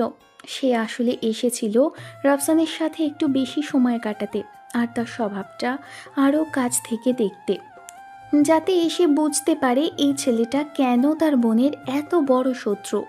রাফসান যখন নির্লিপ্তভাবে আবার কাজে মনোযোগ দিল, অরণি মুগ্ধ হয়ে তাকে দেখতে লাগলো। সে জানতো না এই নির্লিপ্ততাই তাকে আরও বেশি আকর্ষণ করছে। সাইম ক্যাম্পাসে ফেরার পর রাইসার মনে হচ্ছে চারদিকের বাতাস যেন বদলে গেছে। ক্লাসের ফাঁকে রাইসা যখন করিডোর দিয়ে যাচ্ছিল, তখন দেখল সাইম তার বন্ধুদের সাথে দাঁড়িয়ে কথা বলছে। সাইমকে দেখা মাত্রই রাইসার মুখে এক চিলতে হাসি ফুটে উঠল, যা সে চাইলেও লুকোতে পারছিল না। অদিতি রাইসাকে কনুই দিয়ে খোঁচা দিয়ে বলল, কিরে, সাইমকে দেখে তো তোর হাসির বাঁধ ভেঙে যাচ্ছে। কাল রাত পর্যন্ত তোর মুখ কালো ছিল। রাইসা তাড়াতাড়ি নিজের হাসি সামলে নিয়ে গম্ভীর হওয়ার ভান করল। সে সাইমের দিকে সরাসরি তাকাতে পারছিল না ঠিকই, কিন্তু আর চোখে বারবার দেখছিল সাইম ঠিক আছে কিনা। সাইমও একবার রাইসার দিকে তাকালো, কিন্তু রাইসা সাথে সাথে মুখ ঘুরিয়ে নিল। ক্লাসে আজ কোনো পড়ালেখা নেই। নবীনবরণ অনুষ্ঠানে কে কী করবে তা নিয়ে শিক্ষক আর ছাত্রদের মাঝে মহা ব্যস্ততা। প্রফেসর ঘোষণা করলেন, তোমরা যারা সাংস্কৃতিক অনুষ্ঠানে অংশ নিতে চাও তারা আজই নাম জমা দাও। স্যার, রাফসান গিটার বাজিয়ে গান শোনাবে। রাফসান অবশ্য নীলের কাছ থেকে গিটার শিখেছে, যার দরুন নীল তাকে গান গাইতে বলেছে। অন্যদিকে ঠিক হলো নীল আর সাইম ভলেন্টিয়ার হিসেবে কাজ করবে। তিশা এই কমিটির ইনচার্জ। সে মনে মনে খুশি হলো, কারণ এবার নীলকে তার হুকুম পালন করতে হবে। দুপুরে রাফসান, নীল আর সাইম শপিং মলে গেল নবীনবরণের পাঞ্জাবি কিনতে। নীল সরাসরি সবচেয়ে দামি ব্র্যান্ডের শপে ঢুকে পড়ল। নীল একটা জমকালো কালো পাঞ্জাবি চয়েস করে বলল, এটা পরে যখন অনুষ্ঠানে যাব তখন তিশা আপু তো আমার ফ্যান হয়ে যাবে। সাইম একটা সাদা সুতির পাঞ্জাবি পছন্দ করল। সে ভাবছিল ওই অচেনা কণ্ঠের মেয়েটি যদি অনুষ্ঠানে আসে তাকে যেন স্নিগ্ধ দেখায়। রাফসান শপিং করার চেয়ে দাম দেখা নিয়ে বেশি ব্যস্ত ছিল। সে চাচ্ছিল খুব সাধারণ কিন্তু মার্জিত কিছু। নীল জোর করে রাফসানকে একটা কালো সাদা রঙের আড়ঙের পাঞ্জাবি ট্রায়াল দিতে পাঠালো। রাফসান যখন পাঞ্জাবিটা পরে আয়নার সামনে দাঁড়ালো, তার নিজেরই নিজেকে অন্যরকম লাগছিল। 3 বন্ধু মিলে পাঞ্জাবি কিনে ফেরার পথে প্রচুর আইসক্রিম খেলো আর একে অপরের পেছনে লাগলো। নবীনবরণের দিন সকাল থেকেই 3 বন্ধুর বাসায় হুলস্থুল। নীল তার চুলের স্টাইল ঠিক করতে গিয়েই 1 ঘন্টা পার করে দিল।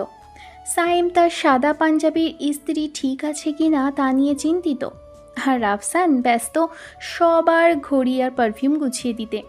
নীল চিৎকার করে বলছে, দোস্ত তাড়াতাড়ি কর, অডিটোরিয়ামে ঢোকার সময় পার হয়ে যাচ্ছে, গেট বন্ধ করে দিলে সব শেষ।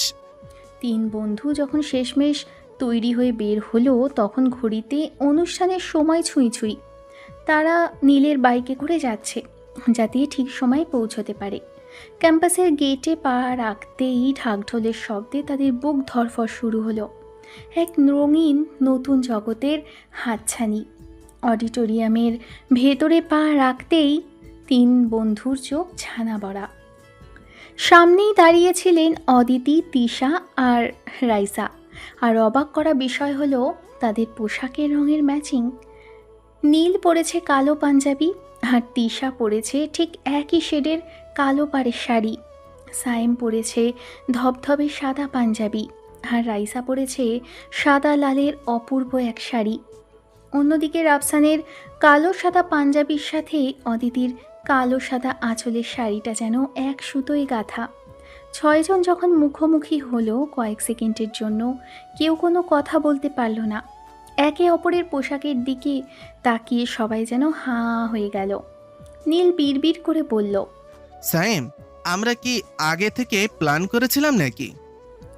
রাইসা আর তিশা লজ্জায় মুখ নিচু করলো আর অদিতি অপ্রতিভভাবে নিজের শাড়ির আঁচল ঠিক করতে লাগলো। অনুষ্ঠান শুরু হতেই তিশা তার সিনিয়র রূপ ধারণ করলো। সে ভলেন্টিয়ারিংয়ের দায়িত্বে থাকা নীল আর সাইমকে নাজেহাল করে ছাড়ছে। এই নীল, ওদিকে চেয়ারগুলো ঠিক কর। সাইম, গেস্টের পানির বোতল কোথায়? জলদি নিয়ে আয়। দোস্ত, শাড়ি পরে তিশা আপু পরিমনে হলেও স্বভাবটা একদম পেতনির মতন রয়ে গেছে। আজকে আমাদের হাড়মাস এক করবে নাকি? তিশার করা নির্দেশে নীল আর সাইম এদিক সেদিক দৌড়াচ্ছে আর মনে মনে গালি দিচ্ছে। তারা ভাবলো অনুষ্ঠান উপভোগ করবে, কিন্তু তিশার অর্ডারে তাদের জীবন এখন ওষ্ঠাগত। অবশেষে মঞ্চে উঠল রাফসান। পুরো অডিটোরিয়ামের আলো নিভে গিয়ে শুধু একটা স্পটলাইট তার ওপর পড়ল। রাফসান গিটারটা হাতে নিয়ে গভীর ইমোশন দিয়ে গাইতে শুরু করলো। কি আবেশে তারে বারে বারে দেখি, তবু যেন মেটে না তৃষ্ণা। সে যে পথ চলে বুক ঝড় তোলে, জেগে ওঠে ঘুমানোর আশা। রাফসানের কণ্ঠের জাদুতে পুরো হল স্তব্ধ হয়ে গেল। সামনের সারিতে বসে থাকা অদিতি যেন নিজের অজান্তেই রাফসানের চোখের দিকে অপলক তাকিয়ে রইল। তার মনে হলো গানটা যেন রাফসান তাকে উদ্দেশ্য করেই গাইছে।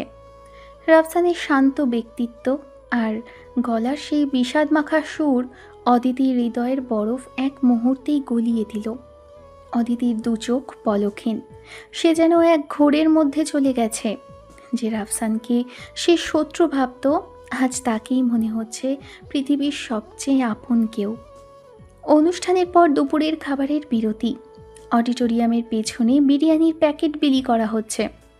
নীল আর সাইম ভলেন্টিয়ারিং শেষ করে ক্ষুধার্ত অবস্থায় 2 প্যাকেট বিরিয়ানি নিয়ে বসলো। নীল প্যাকেট খুলেই দেখল তার প্যাকেটে লেগ পিস নেই, আর সাইমের প্যাকেটে বড় একখানা লেগ পিস। নীল সাথে সাথে থাবা দিয়ে সেটা নিতে চাইল। সাইম, তুই তো রোগা মানুষ, তোরা তো প্রোটিন দিয়ে কি হবে? এটা আমার। খবরদার নীল, পরিশ্রম আমি বেশি করেছি, এই লেগ পিস আমার হোক। বিরিয়ানির প্যাকেট নিয়ে 2 বন্ধুর মধ্যে এক ছোটোখাটো যুদ্ধ শুরু হলো। রাফসান পাশ থেকে নিজের প্যাকেটটা এগিয়ে দিয়ে বলল, তোরা কি ছোটবেলায় বিরিয়ানি খাসনি? এই নে, আমারটা নে। নীল আর সাইম তখন প্যাকেট ছেড়ে রাফসানের দিকে অবাক হয়ে তাকিয়ে রইল, যেন তারা কোনো মহামূল্যবান ধন জয় করেছে। সবাই যখন খাওয়া দাওয়ায় ব্যস্ত, রাফসান তখন একটু একা হওয়ার জন্য অডিটোরিয়ামের পেছনের বারান্দায় গিয়ে দাঁড়ালো। ঠিক তখনই অদিতি সেখানে এলো। অদিতির নীল শাড়িটা তখনও রোদে চিকচিক করছিল। অদিতি কিছুটা ইতস্তত করে বলল, রাফসান, তোমার গানটা আসলেই খুব সুন্দর ছিল। সত্যি বলতে আমি ভাবিনি তুমি এত ভালো গাও। অদিতির চোখে তখন প্রশংসার চেয়েও গভীর কিছু একটা ছিল। রাফসান অদিতির চোখের দিকে এক মুহূর্তের জন্য তাকালো, তারপর খুব নির্লিপ্ত স্বরে বলল, ধন্যবাদ আপু, ভালো লেগেছে শুনে খুশি হলাম। বলেই সে আর কোনো কথা না বাড়িয়ে অদিতিকে পাশ কাটিয়ে ভিড়ের দিকে চলে গেল। অদিতির মনের ভেতর এক চিলতে অভিমান দানা বাঁধল। কেন ছেলেটা তাকে এতটুকু গুরুত্ব দিচ্ছে না? খাওয়া শেষ করে সাইম একটা ফ্যানের নিচে গিয়ে দাঁড়ালো। শার্ট ভিজে একাকার, কপালে বিন্দু বিন্দু ঘাম। ঠিক সেই সময় তার পকেটের ফোনটা কেঁপে উঠল। সেই একই অপরিচিত নাম্বার। সাইম দ্রুত ফোনটা ধরল। হ্যালো। উপাস থেকে রাইসা দেখছে সাইমকে দূর থেকে। রাইসা নিচু স্বরে বলল, আপনার কপালে খুব ঘাম জমেছে, পকেটে রুমাল নেই, একটু মুছে নিন। সাইম চমকে গিয়ে চারপাশে তাকাতে লাগলো। আপনি কি এখানে আছেন? আমাকে দেখতে পাচ্ছেন?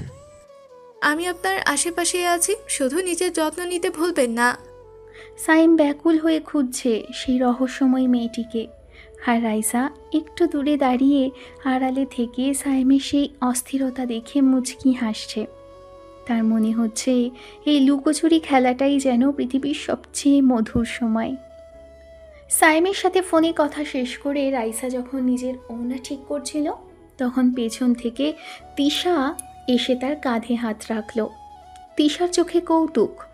কিরে রাইসা, কার সাথে এত ফিস করে কথা বলছিলি? আর তুই বারবার সাইমের দিকেই বা তাকাচ্ছিস কেন? কই, কারোর সাথে না তো। আর সাইমের দিকে তাকাবো কেন? ও তো আমাদের জুনিয়র। তোর মুখ কিন্তু অন্য কথা বলছে। দেখিস শেষমেশ ওই লম্বু ছেলেটার মালায় না পড়িস। রাইসা তাড়াতাড়ি প্রসঙ্গ ঘুরিয়ে অন্যদিকে চলে গেল, কিন্তু তার লাল হয়ে যাওয়া কান দুটো তিশার তীক্ষ্ণ নজর এড়াতে পারল না। বিকেলে অডিটোরিয়ামের এক কোণে বসে রাফসান যখন বিশ্রাম নিচ্ছিল, তখন তার মোবাইলে মায়ের কল এলো। অনেক দিন পর মায়ের কণ্ঠ শুনে রাফসানের বুকের ভেতরটা হু হু করে উঠল। বাবা, শরীর ঠিক আছে তো? ঠিক মতো খাও তো, নাকি ওই বাসি খাবার খেয়ে থাকিস? রাফসান নিজের চোখের পানি সামলে নিয়ে হাসি মুখে বলল, মা, আমি খুব ভালো আছি। আজ ভার্সিটিতে অনেক বড় অনুষ্ঠান ছিল, অনেক ভালো খেয়েছি। মায়ের সাথে কথা বলে রাফসান বুঝতে পারল এই চাকচিক্যের চেয়েও তার কাছে সবচেয়ে বড় হলো মায়ের স্বপ্ন পূরণ করা। অদূরে দাঁড়িয়ে অদিতি রাফসানের এই আবেগঘন রূপটা দেখছিল এবং বুঝতে পারল ছেলেটা বাইরে যতটা শক্ত, ভেতরে ততটাই নরম। সন্ধ্যা ঘনিয়ে আসছে। রাফসান যখন লাইব্রেরিতে কাজ গোছাচ্ছিল, তখন হুট করে অরণি সেখানে হাজির। অরণি আজ খুব সেজে এসেছে, তার হাতে এক প্যাকেট দামি চকলেট। সে রাফসানের সামনে গিয়ে বলল, রাফসান সাহেব, আজ তো আপনি কাজ করে একেবারে ক্লান্ত, এই নিন আপনার জন্য একটা ছোট্ট গিফট। রাফসান এবার আসলেই বিরক্ত হলো। সে চারিদিকে তাকিয়ে দেখলো কেউ দেখছে কিনা। রাফসান গম্ভীর হয়ে বলল, দেখুন অরণি আপু, আপনি বারবার এখানে কেন আসেন? আমি এখানে কাজ করছি, আর আপনার সাথে আমার কিসের এত খাতির? দয়া করে আমাকে আমার মতো থাকতে দিন। অরণির হাসিটা ম্লান হয়ে গেল। সে ভাবেনি রাফসান তাকে সবার সামনে এভাবে এড়িয়ে যাবে। রাফসানের এই রুক্ষ ব্যবহারে অরণির চোখে জল চলে এলো, কিন্তু রাফসান সেদিকে না তাকিয়েই আবার কাজে ব্যস্ত হয়ে পড়ল। রাত গভীর, টেবিলে বই খোলা থাকলেও রাফসানের মন পড়ে আছে আজকের অনুষ্ঠানের স্মৃতিতে। একদিকে অদিতির সেই মায়াবী প্রশংসা, আর অন্যদিকে অরণির বারবার কাছে আসার চেষ্টা। রাফসান জানালার বাইরে তাকিয়ে দীর্ঘশ্বাস ফেলল। সে ভাবল, আমি এখানে এসেছি পড়াশোনা করতে আর পরিবারের হাল ধরতে। এই ধনী কন্যার দল কেন আমার পেছনে লেগেছে? এদের সাথে মেলামেশা মানেই বিপদ। সে সিদ্ধান্ত নিল অদিতি এবং অরণি উভয়কেই এড়িয়ে চলতে হবে। পরদিন সকালে নীল তার নতুন লাল বাইক নিয়ে শো অফ করতে করতে ভার্সিটি যাচ্ছিল। হঠাৎ রাস্তার মোড়ে দেখল তিশা দাঁড়িয়ে আছেন, হয়তো রিকশার অপেক্ষা করছেন। নীল প্রথমে পাশ কাটিয়ে চলে যেতে চাইল, কিন্তু কি ভেবে যেন ব্রেক কষল। নীল হেলমেট খুলে বলল, কি আপু, রিক্সা পাচ্ছেন না? আমার ভিআইপি বাইকে কি একটা লিফট নেবেন? তিশা প্রথমে ভ্রু কুচকে তাকালেও রোদের তেজ দেখে রাজি হয়ে গেল। নীল বাইক স্টার্ট দিতেই তিশা তার কাঁধ শক্ত করে ধরল। নীলের বুকের ভেতর তখন ড্রাম বাজছে। সে ভাবল, লাইব্রেরির সেই কিসের পর আজ তো তিশা আপু একদম আমার ঘাড়ে। তিশা অবশ্য মুখে কিছু না বললেও নীলের বাইক চালানোর স্টাইল দেখে মনে মনে একটু প্রশংসাই করল। ক্যাম্পাসে ঢোকার পর অদিতি বারবার চেষ্টা করছিল রাফসানের সাথে কথা বলতে। সে চাইছিল গতকালের সেই গানের রেস ধরে আরও কিছু আলাপ করতে, কিন্তু রাফসান আজ যেন দেয়াল তুলে দাঁড়িয়েছে। অদিতি যখনই কাছে আসছিল, রাফসান কোনো না কোনো অজুহাতে দূরে সরে যাচ্ছিল। এক পর্যায়ে অদিতি পথ আটকে দাঁড়িয়ে বলল, রাফসান, তুমি কি আমাকে ভয় পাচ্ছ নাকি হিংসে করছো? এড়িয়ে যাচ্ছ কেন? আপু, আপনি আমাদের সিনিয়র, আমাদের মাঝে একটা দূরত্ব থাকাই ভালো। আমার অনেক কাজ আছে, আসি। রাফসানের এই রূঢ় ব্যবহারে অদিতির চোখে জল আসার উপক্রম হলো। সে বুঝতে পারল না কেন এই ছেলেটা তাকে এত ঘৃণা করছে। দুপুরে সাইম আর নীল ক্যান্টিনে বসে চা খাচ্ছিল। হঠাৎ সাইমের ফোনটা বেজে উঠল। সেই রহস্যময়ী নাম্বার। সাইম নীলকে ইশারায় চুপ থাকতে বলে ফোনটা কানে নিল। হ্যালো। সাইমের গলায় এক ধরনের ব্যাকুলতা। রাইসা ক্যান্টিনেরই অন্য এক কোণে বসে আড়াল থেকে সাইমকে দেখছে। সে ফিসফিস করে বলল, আপনার চা ঠান্ডা হয়ে যাচ্ছে, খেয়ে নিন। আর আজ আপনাকে কালো শার্টে বেশ মানিয়েছে। সাইম হন্তদন্ত হয়ে এদিক সেদিক তাকাতে লাগলো। আপনি কি এই ক্যান্টিনে আছেন? প্লিজ একবার সামনে আসুন। রাইসা মুচকি হেসে ফোনটা কেটে দিল। সাইম নীলকে ঝাঁকুনি দিয়ে বলল, দোস্ত, এই মেয়েটা আমাকে পাগল করে ছাড়বে। ও আমার সব খবর রাখে। রাইসা তখন দূর থেকে সাইমের অস্থিরতা দেখে নিজের ওনার আড়ালে হাসি গোপন করল। নীল বিরক্তি নিয়ে বলল, আরে থাম, আমি কোনো বাজারের খেলনা না যে আমাকে এইভাবে ঝাঁকাচ্ছিস। আরে দোস্ত, আমি তাকে কীভাবে খুঁজে বের করবো? কিছু তো বল। বিকেলবেলা ক্যাম্পাসের পেছনে সেই পরিচিত চায়ের দোকানে তিন বন্ধু আড্ডায় বসল। সাইম বারবার নিজের ফোনের দিকে তাকাচ্ছে। নীল তার নতুন বাইকের চাবি নিয়ে খেলছে, আর রাফসান গভীর চিন্তায় মগ্ন। নীল চায়ে এক চুমুক দিয়ে বলল, দোস্ত, তিশা আপু আজ আমার বাইকের পেছনে বসেছিল। বিশ্বাস কর, আমার মনে হচ্ছিল আমি মেঘের ওপর দিয়ে উঠছি। তোর তো তাও দেখা হয়। আমার সেই অচেনা মায়াবী তো শুধু ফোনেই সীমাবদ্ধ। মেয়েটা আমার সব খবর রাখে, কিন্তু সামনে আসে না। এটা কি প্রেম নাকি ভুতুড়ে কিছু? তোরা এসব নিয়ে ভাবছিস, আর আমি ভাবছি কিভাবে এই অরণি আর অদিতির হাত থেকে কিভাবে বাঁচা যায়। আমার জীবনটা এখন ওলটপালট হয়ে যাচ্ছে। প্রেম টেম আমাদের মতো গরিবের জন্য নয় রে ভাই। সন্ধেবেলা রাফসান যখন দোকান বন্ধ করে ওয়াশরুমে যাওয়ার জন্য বের হতে যাবে, ঠিক তখনই অরণি তার পথ আগলে দাঁড়ালো। অরণির চোখে আজ অন্যরকম এক জেদ। সে সরাসরি রাফসানের চোখের দিকে তাকিয়ে বলল, রাফসান, আমি আর কোনো লুকোচুরি করতে চাই না। আমি আপনাকে ভালোবাসি। আপনাকে আমার চাই। রাফসান চমকে গিয়ে দুপা পিছিয়ে গেল। সে কঠোর গলায় বলল, অরণি আপু, আপনি কি পাগল হয়ে গেছেন? আমি আপনার যোগ্য নই, আর আমার এসবের সময়ও নেই। দয়া করে আমাকে আর বিরক্ত করবেন না। অরণি রাফসানের শার্টের হাতা শক্ত করে ধরে বলল, বিরক্তি? এটাকে আপনি বিরক্তি বলছেন? মনে রাখবেন রাফসান, অরণি যা চায় তা সে আদায় করেই ছাড়ে। আপনি না বললেও আমি আপনাকে আমার করেই ছাড়ব। অরণির এই জেদ দেখে রাফসানের শিরদাঁড়া দিয়ে এক ঠান্ডা স্রোত বয়ে গেল।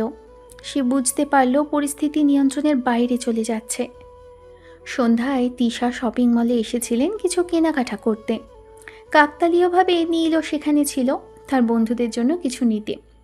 হঠাৎ তিশা একটা দামি জুতো ট্রায়াল দিয়ে হাঁটতে গিয়ে ফ্লোরে থাকা পলিশের কারণে ভারসাম্য হারিয়ে ফেলল।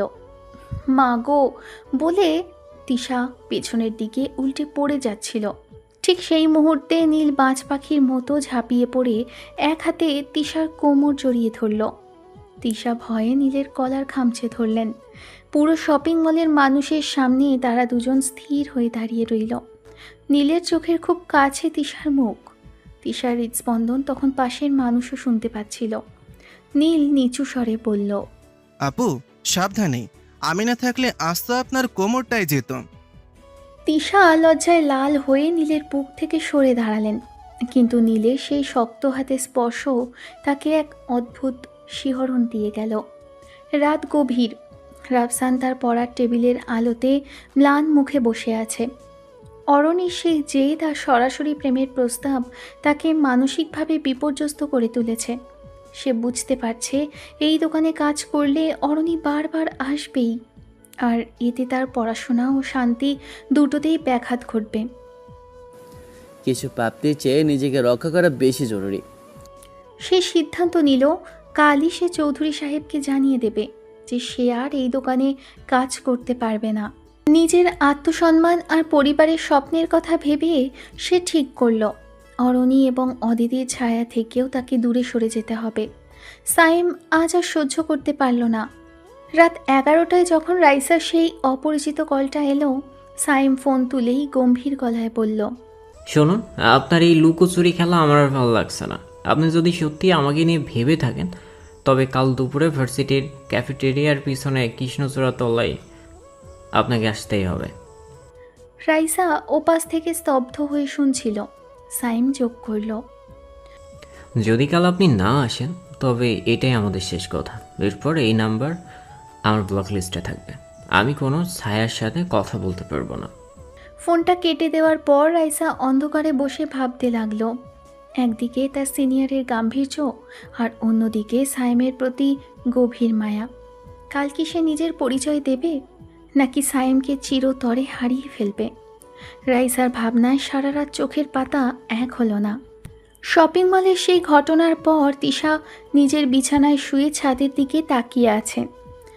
বারবার তার মনে পড়ছে সেই মুহূর্তটা, নীলের সেই শক্ত হাতে স্পর্শ আর তার চোখের সেই গভীরতা।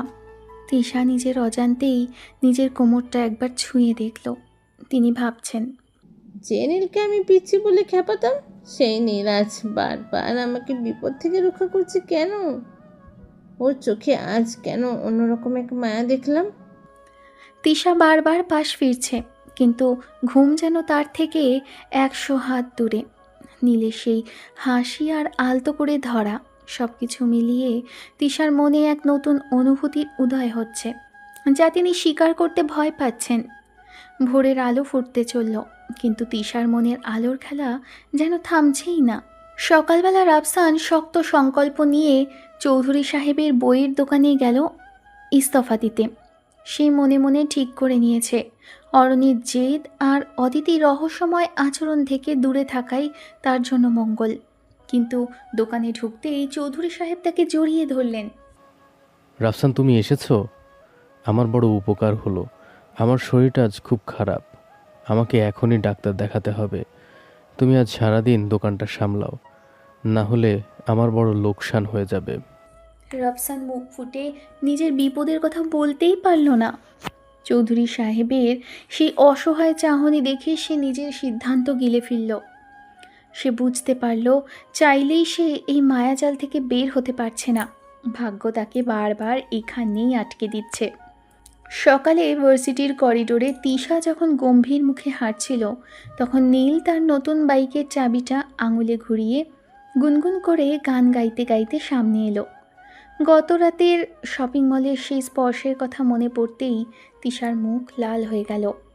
নীল তিশাকে দেখেই দাঁত বের করে হাসল। কি আপু, আজকে আবার কোনো ফ্লোরে পিছলে পড়ার প্ল্যান আছে? আমি কিন্তু আজ গ্লাভস পরে আসিনি, খালি হাতেই ধরতে হবে। বেয়াদব ছেলে, কাল যা হয়েছে ভুলে যা, আর আমার সামনে ইয়ার্কি করবি না। আরে আপু, আমি তো আপনার ভালোই চাই। আপনার কোমরের যে অবস্থা, একটা বেল্ট কিনে দেবো নাকি? তিশা আর রাগ ধরে রাখতে পারল না। নীলের এই অদ্ভুত কমেডি শুনে তার ঠোঁটের কোণে হাসি ফুটে উঠল, যা তিনি আড়াল করার চেষ্টা করলেন। দুপুর গড়াতেই সাইমের বুক ধরফরানি নিয়ে ভার্সিটির ক্যাফেটেরিয়ার পেছনে সেই কৃষ্ণচূড়া গাছের নিচে গিয়ে দাঁড়ালো। তার হাতে একটা ঘড়ি, বারবার সময় দেখছে। সে ভাবছিল কোনো এক সাধারণ মেয়ে আসবে, কিন্তু যখন দেখল সামনে লাল সাদা শাড়ি পরে রাইসা আপু ধীর পায়ে হেঁটে আসছে, তখন সাইম পাথর হয়ে গেল। আমি এসেছি সাইম, আমি সেই ছায়া যে তোমাকে প্রতিদিন ফোন করতাম। সাইম কয়েক সেকেন্ড অবিশ্বাস্য চোখে রাইসার দিকে তাকিয়ে রইল, তারপর হঠাৎ দুপা পিছিয়ে গেল। তার চোখে মুখে এক ধরনের ভয় আর অস্বস্তি। সাইম কাপা গলায় বলল, আপনি রাইসা আপু, আপনি আমার সাথে এই নাটকটা কেন করলেন? আপনি আমার সিনিয়র, আমাকে র্যাক দিতেন, আর আড়াল থেকে এইসব। সাইম আর এক মুহূর্ত দাঁড়ালো না। রাইসার চোখের পানি আর আকুতি অগ্রাহ্য করে সে দ্রুত সেখান থেকে সরে গেল। সাইমের এই দূরে সরে যাওয়া রাইসার হৃদয়ে এক বিশাল ক্ষত তৈরি করলো। যে মানুষটিকে পাওয়ার জন্য সে পরিচয় দিয়েছিল সেই আজ তাকে দেখে ভয় পেয়ে পালালো। দুপুর গড়িয়ে বিকেল হতে চলল, কিন্তু ক্যাম্পাসের কোথাও রাফসানের দেখা নেই। লাইব্রেরি, ক্যান্টিন, এমনকি তাদের প্রিয় আড্ডার জায়গাগুলোতেও অদিতি বারবার উকি দিল। রাফসানকে দেখতে না পেয়ে অদিতির বুকের ভেতরটা কেমন যেন খালি খালি লাগছে। সে ভাবল, কালকে তবে আমার ব্যবহারেও খুব কষ্ট পেয়েছে কেন? আজও একবার ওর সামনে এলো না। অদিতি নিজের অজান্তেই বারবার ফোনের কন্ট্যাক্ট লিস্টে রাফসানের নামটা দেখছিল, কিন্তু ফোন করার সাহস পাচ্ছিল না। রাফসানের সেই শান্ত চাহনি আর গিটারের সুর অদিতিকে আজ অস্থির করে তুলেছে। সে বুঝতে পারল এই ছেলেটা এখন আর কেবল একজন জুনিয়র নয়, তার জীবনের এক অবিচ্ছেদ্য অংশ হয়ে উঠেছে। দুপুরে তিশা ক্যাফেটেরিয়ায় বসে কফি খাচ্ছিলেন। হঠাৎ পেছন থেকে একজনের ধাক্কায় তিশার হাতের কফি তার সাদা ওড়নায় ছিটকে পড়ল। তিশা বিরক্ত হয়ে চিৎকার করতে যাবে, ঠিক তখনই নীল তার পকেট থেকে একটা ধবধবে পরিষ্কার রুমাল বের করে তিশার দিকে এগিয়ে দিল। নীল কোনো ইয়ার্কি না করে খুব যত্ন নিয়ে তিশার ওড়নার দাগটা মুছে দিতে লাগলো। নীল বলল, আপু, রাগ করবেন না, দাগটা এখনই পরিষ্কার না করলে বসে যাবে। তিশা স্তব্ধ হয়ে নীলের দিকে তাকিয়ে রইল। নীলের এই গম্ভীর আর যত্নশীল রূপটা তিশার হৃদয়ে এক নতুন কম্পন তৈরি করল। লাইব্রেরি আর শপিং মলের পর আজ এই সাধারণ রুমালটাও যেন তিশার মনের কঠিন দেয়ালটা ভেঙে চুরমার করে দিল। তিশা অপলক চোখে নীলের হাতে স্পর্শ আর তার মনোযোগী মুখটা দেখতে লাগলো। বিকেলে অরণি নিজের ঘরের দরজা বন্ধ করে জানালার পাশে বসল। রাফসানের সেই রুক্ষ ব্যবহার আর বারবার এড়িয়ে যাওয়া তাকে দমাতে পারেনি, বরং তার জেদ আরও বাড়িয়ে দিয়েছে। অরণি মনে মনে হাসল। রাফসান, আপনি যত দূরে যাবেন আমি আপনাকে ততটাই কাছে টেনে আনব।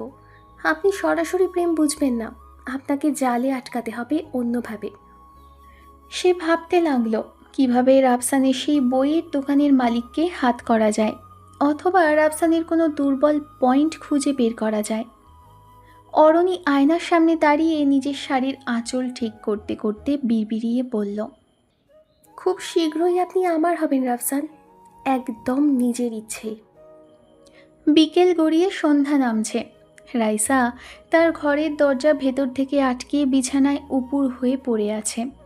অডিটোরিয়ামের সেই কৃষ্ণচূড়া তলা স্মৃতিটা তাকে বারবার ক্ষতবিক্ষত করছে।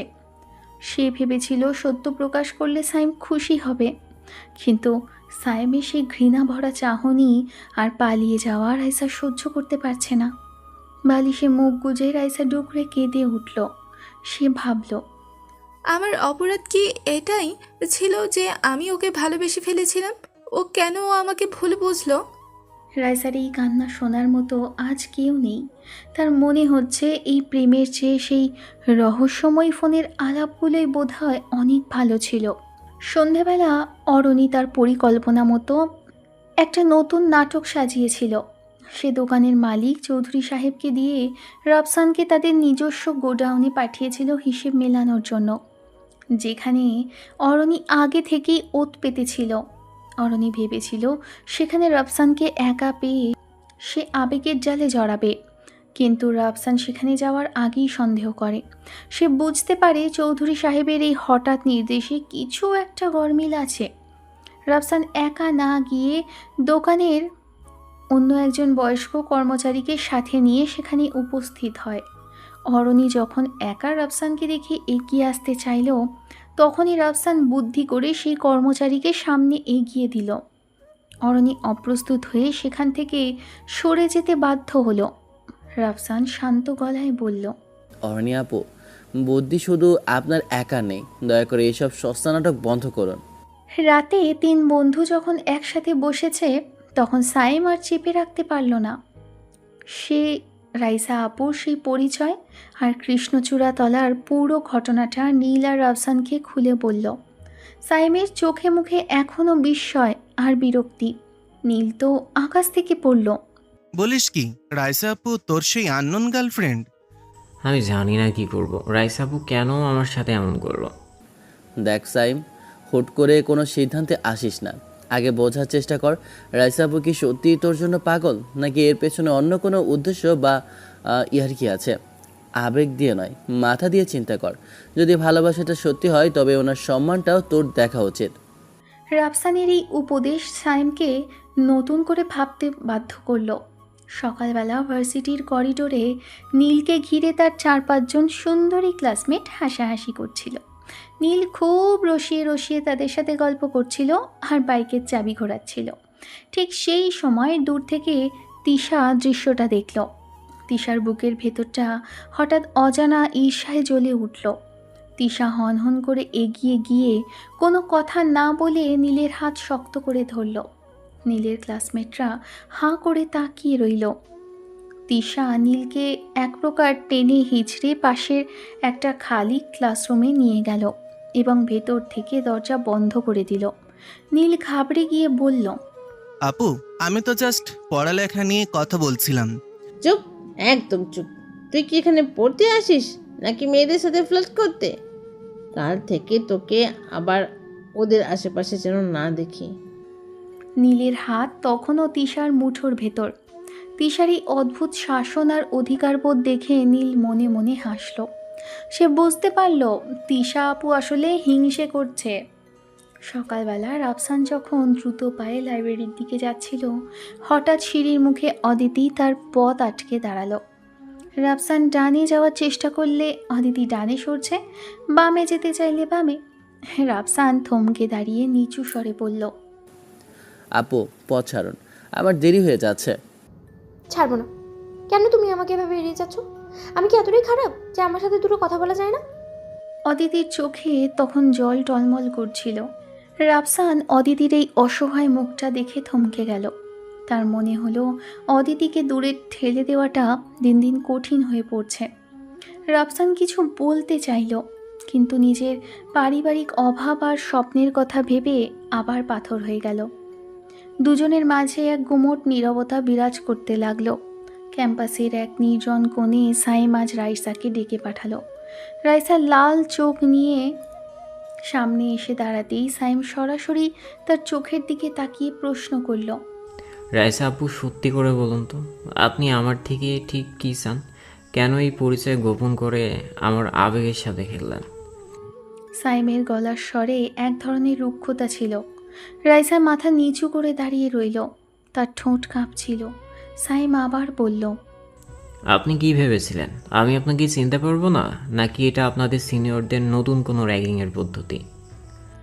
রাইসা কোনো উত্তর দিতে পারল না, শুধু তার চোখ দিয়ে এক ফোঁটা জল গড়িয়ে পড়ল। সাইম সেই জল দেখেও আজ গলে গেল না। সে কড়া গলায় বলল, যদি আপনার মনে কোনো অন্য উদ্দেশ্য থাকে তবে আজই সব শেষ করে দিন। উদ্দেশ্য একটাই ছিল সাইম, তোমাকে ভালোবাসা। কথাটুকু শুনে সাইম এক মুহূর্ত স্তব্ধ হয়ে রাইসার দিকে তাকিয়ে রইল। বন্ধ ক্লাসরুমের ভেতরে পিনপতন নীরবতা। তিশা তখনও রাগে ফুঁসছে আর নীলের হাত শক্ত করে ধরে আছে। নীল হঠাৎ শান্ত হয়ে গেল। সে তিশার চোখের দিকে সরাসরি তাকিয়ে খুব ধীর স্থিরভাবেই প্রশ্ন করল, আচ্ছা তিশা আপু, আপনি কি আমাকে ভালোবাসেন নাকি অন্য কিছু? কেন আমি অন্য মেয়ের সাথে কথা বললে আপনারা তো রাগ হয়? কেন আপনার বিপদে আমিই বারবার আসি? নীলের প্রশ্নে তিশার গলার আওয়াজ যেন আটকে গেল। সে নীলের হাতটা ছেড়ে দিয়ে দুপা পিছিয়ে গেল। তিশার মুখ লাল হয়ে উঠল। সে বুঝতে পারল না কি বলবে। নীল আবার এক পা এগিয়ে এসে বলল, শাসন তো তারাই করে যার অধিকার বোধ রাখে। আপনি কি আমার উপর সে অধিকারটুকু রাখেন? তিশা উত্তর দিতে পারল না। শুধু তার দ্রুত হতে থাকা হৃৎস্পন্দনই বুঝিয়ে দিচ্ছিল যে নীলের এই কথাগুলো তার মনের গহীন কোণে আঘাত করছে। অন্যদিকে সিঁড়ির মুখে দাঁড়িয়ে থাকা অদিতির চোখে তখনও জল। রাফসান নিজেকে শক্ত করে নিয়ে অদিতির চোখের দিকে তাকিয়ে বলল, আপু, আপনি যা চাচ্ছেন তা কখনো সম্ভব না। আপনি ইউনিভার্সিটির নামী ফ্যামিলির ছেলে, আর আমি একজন সাধারণ ছেলে যে পার্ট টাইম কাজ করে নিজের খরচ চালায়। অদিতি কিছু বলতে চাইল, কিন্তু রাফসান থামল না। সে আরও বলল, আমাদের মাঝখানে যে আকাশ পাতাল পার্থক্য সেটা আমি ভুলতে পারি না। আপনি আবেগের বশে যা বলছেন কাল হয়তোবা তা ভুলে যাবেন, কিন্তু আমার ভুল করার কোনো সুযোগ নেই। দয়া করে আমাকে আর কোনো মোহের জালে জড়াবেন না। রাফসানের এই সোজা সাপটা কথাগুলো অদিতির হৃদয়ে তীরের মতো বিঁধল। রাফসানার এক মুহূর্ত না দাঁড়িয়ে দ্রুত সিঁড়ি দিয়ে নিচে নেমে গেল, আর অদিতি সেখানে পাথরের মতো দাঁড়িয়ে রইল। অন্যদিকে সাইমের প্রশ্নের মুখে রাইসা এবার নিজের চোখ মুছে সরাসরি সাইমের দিকে তাকালো। সাইম আবার জিজ্ঞেস করল, বলুন আপু, আপনি কি আসলেই সিরিয়াসলি নাকি আমার সাথে সিনিয়রিটি নিয়ে মজা করছেন? কারণ আমি এই লুতুপুতু ড্রামাতে নেই। সাইম, আমি কোনোদিনও কাউকে নিয়ে মজা করিনি। যদি মজা করতে চাইতাম তবে অনেক আগেই তোমাকে র্যাক দিয়ে ছেড়ে দিতাম। পরিচয় লুকিয়ে ফোন করার কারণ ছিল একটাই, আমি জানতে চেয়েছিলাম তুমি মানুষ হিসেবে কেমন। আর আজ যখন সত্যটা সামনে এসেছে তুমি আমাকে সন্দেহ করছো, আমার ভালোবাসা কি এতটাই সস্তা মনে হয় তোমার কাছে? রাইসার গলার সেই গম্ভীর আর বিষাদ মাখা সুর শুনেই সাইমের ভেতরে কেমন যেন একটা নাড়া দিল। সে বুঝতে পারল রাইসা আসলেই কোনো অভিনয় করছে না। সাইম এবার কিছুটা অপ্রস্তুত হয়ে পড়ল। সে জানতো না এই পরিস্থিতির সামাল কিভাবে দেবে। অন্যদিকে বন্ধ ক্লাসরুমের গুমোট নীরবতা ভেঙে নীল আবারও তিশার খুব কাছে গিয়ে দাঁড়ালো। তিশা জানালার দিকে তাকিয়ে নিজের মনের অস্থিরতা লুকানোর চেষ্টা করছিল। নীল নিচু কিন্তু দৃঢ় স্বরে বলল, আপু, আর কতদিন নিজের মনের সাথে যুদ্ধ করবেন? আপনার এই রাগ, এই শাসন, এসবই তো ভালোবাসার অন্য নাম। আজ লুকোচুরি বন্ধ করে একবার স্বীকার করুন যে আপনি আমাকেই ভালোবাসেন। আমি জানি আপনার হৃদস্পন্দন এখন কি বলছে। তিশা আর নিজেকে ধরে রাখতে পারল না। সে নীলের দিকে ঘুরে তাকালো। তার চোখে পানি চিকচিক করছিল। নীলের আত্মবিশ্বাসী চাহনির সামনে তিশার সব বাধা যেন খসে পড়ল। সে অস্ফুট স্বরে বলল, তুই বড় অবাধ্য নীল, বড় বেশি অবাধ্য। তিশার এই কথাটুকুর মাঝেই লুকিয়েছিল এক দীর্ঘদিনের জমানো স্বীকারোক্তি। অন্যদিকে রাফসান যখন অদিতিকে ফেলে দ্রুত সিঁড়ি দিয়ে নেমে যাচ্ছিল, তখন পেছন থেকে অদিতির চিৎকার শুনে সে থমকে দাঁড়ালো। অদিতি সিঁড়ির ওপর থেকে চিৎকার করে বলল, রাফসান দাঁড়াও, পালিয়ে গিয়ে লাভ নেই। রাফসান ঘুরে তাকাতেই অদিতি তার সামনে এসে দাঁড়ালো। অদিতির চোখে তখন আগুনের মতো তেজ। সে বলল, তুমি পরিবারের দোহাই দিচ্ছ তো? ঠিক আছে, আমি যদি তোমার পরিবার আর আমার পরিবারের কথা বলিয়ে দিই যে আমি তোমাকে বিয়ে করব, তখন কি করবে? আমি সব পার্থক্য ঘুচিয়ে দিতে রাজি। তুমি কি আমার হাত ধরার সাহস রাখবে? রাফসান অদিতির এই অভাবনীয় সাহস দেখে স্তব্ধ হয়ে গেল। সে ভাবতে পারেনি একটা মেয়ে তার জন্য এতটা দূর যেতে পারে। অন্যদিকে সাইম তখনও সন্দেহের চোখে রাইসার দিকে তাকিয়েছিল। সে তাচ্ছিল্য সুরে বলল, আপু, মুখে তো সবাই ভালোবাসার কথা বলে। আপনি যদি সত্যিই আমাকে ভালোবাসতেন বা বাসেন তবে সেটার প্রমাণ করে দেখান। আমি সস্তা কথায় বিশ্বাস করি না। সাইমের কথা শেষ হওয়ার আগেই রাইসা এক পা এগিয়ে এলো। সাইম কিছু বুঝে ওঠার আগেই রাইসা সাইমের শার্টের কলার টেনে ধরে তার ঠোঁটে এক গভীর চুমু এঁকে দিল। সাইম বিস্ময়ে চোখ বড় বড় করে পাথরের মতো দাঁড়িয়ে রইল। পুরো পৃথিবীটা যেন সাইমের চারপাশ দিয়ে বন বন করে ঘুরতে লাগলো। কয়েক সেকেন্ড পর রাইসা সরে দাঁড়িয়ে ভেজা চোখে বলল, এর চেয়ে বড় প্রমাণ আর কি দেব সাইম? সাইম তখন কথা বলার শক্তি হারিয়ে ফেলেছে। তার সব সন্দেহ ওই এক মুহূর্তে স্পর্শে ধুয়ে মুছে গেছে। অন্যদিকে বন্ধ ক্লাসরুমের ভেতরে সময় যেন থমকে গেল। নীলের করা সেই সরাসরি প্রশ্নের পর তিশা যখন নিরুত্তর, তখন নীল আর কোনো সুযোগ দিল না। সে তিশাকে খুব শক্ত করে নিজের বুকের মাঝে জড়িয়ে ধরল। তিশা প্রথমে কিছুটা অপ্রস্তুত হলেও পরক্ষণেই নীলের বাহু বন্ধনে নিজেকে সঁপে দিল। এরপর নীল তিশার খুব কাছে গিয়ে তার ঠোঁটে এক দীর্ঘ ও গভীর চুমু এঁকে দিল। প্রায় 5 মিনিটের সেই নিবিড় স্পর্শে তিশার মনে সব দ্বিধা আর আড়াল এক নিমেষেই মিলিয়ে গেল। তিশা বুঝতে পারল এই পাগলাটে ছেলেটার ভালোবাসার জোর তার সিনিয়রিটির গাম্ভীর্যের চেয়ে অনেক বেশি। ক্লাসরুমের নির্জনতায় দুই হৃদয়ের ধুকপুকানি যেন এক সুরে মিশে গেল। অন্যদিকে অদিতির বিয়ের প্রস্তাব শুনে রাফসান কয়েক মুহূর্ত চুপ করে থাকল। তারপর একটা লম্বা দীর্ঘশ্বাস ফেলে অদিতির চোখের দিকে তাকিয়ে বলল, আপু, বিয়ের কথাটি তো আপনি খুব সহজভাবে বলে দিলেন, কিন্তু এটা কি আসলেই বাস্তবে রূপ দিতে পারবেন? আমার মা আর আপনার বাবার আভিজাত্য লড়াই যখন শুরু হবে, তখন কি আপনি আমার হাত ধরে দাঁড়িয়ে থাকতে পারবেন? হ্যাঁ? রাফসান অদিতির খুব কাছে গিয়ে নিচু স্বরে বলল, আবেগ দিয়ে জীবন চলে না আপু। আমি আপনাকে ভালোবাসি কি না সেটা পরের কথা, কিন্তু আপনি যে এই সমাজ আর পরিবারের বিরুদ্ধে গিয়ে আমাকে গ্রহণ করবেন সেটার প্রমাণ আপনি কিভাবে দেবেন? যদি আসলেই পারেন তবেই আমি আপনার কথা ভাবব। রাফসানের এই পাল্টা চ্যালেঞ্জ অদিতিকে এক কঠিন অগ্নি পরীক্ষার মুখে ফেলে দিল। অন্যদিকে রাইসা সেই আকস্মিক চুমুর পরেও সাইম যেন নিজেকে পুরোপুরি বিশ্বাস করাতে পারছে না। সে রাইসার চোখের দিকে তাকিয়ে কিছুটা জেদ আর কিছুটা আবেগের সুরে বলল, আপু, আপনার ওই এক চুমুতে আমার মন গলবে না। আমার এখনো মনে হচ্ছে আপনি বড় কোনো নাটক করছেন আমার সাথে। সায়াম রাইসার হাত ধরে টান দিয়ে বলল, যদি আপনার ভালোবাসা সত্যি খাঁটি হয়ে থাকে তবে চলুন এক্ষুনি কাজী অফিসে যাব। আমরা আজই বিয়ে করবো। বিয়ের পর না হয় সারা জীবন ধরে প্রেম করব। তখন আর মিথ্যা বলার সুযোগ থাকবে না। পারবেন তো আমার সাথে এই পাগলামি করতে? সায়েমের এই অভাবনীয় আর চরম শর্ত শুনে এক মুহূর্তের জন্য রাইসা স্তব্ধ হয়ে গেল, কিন্তু পরক্ষণেই তার চোখে এক নতুন সংকল্পের আলো ফুটে উঠল।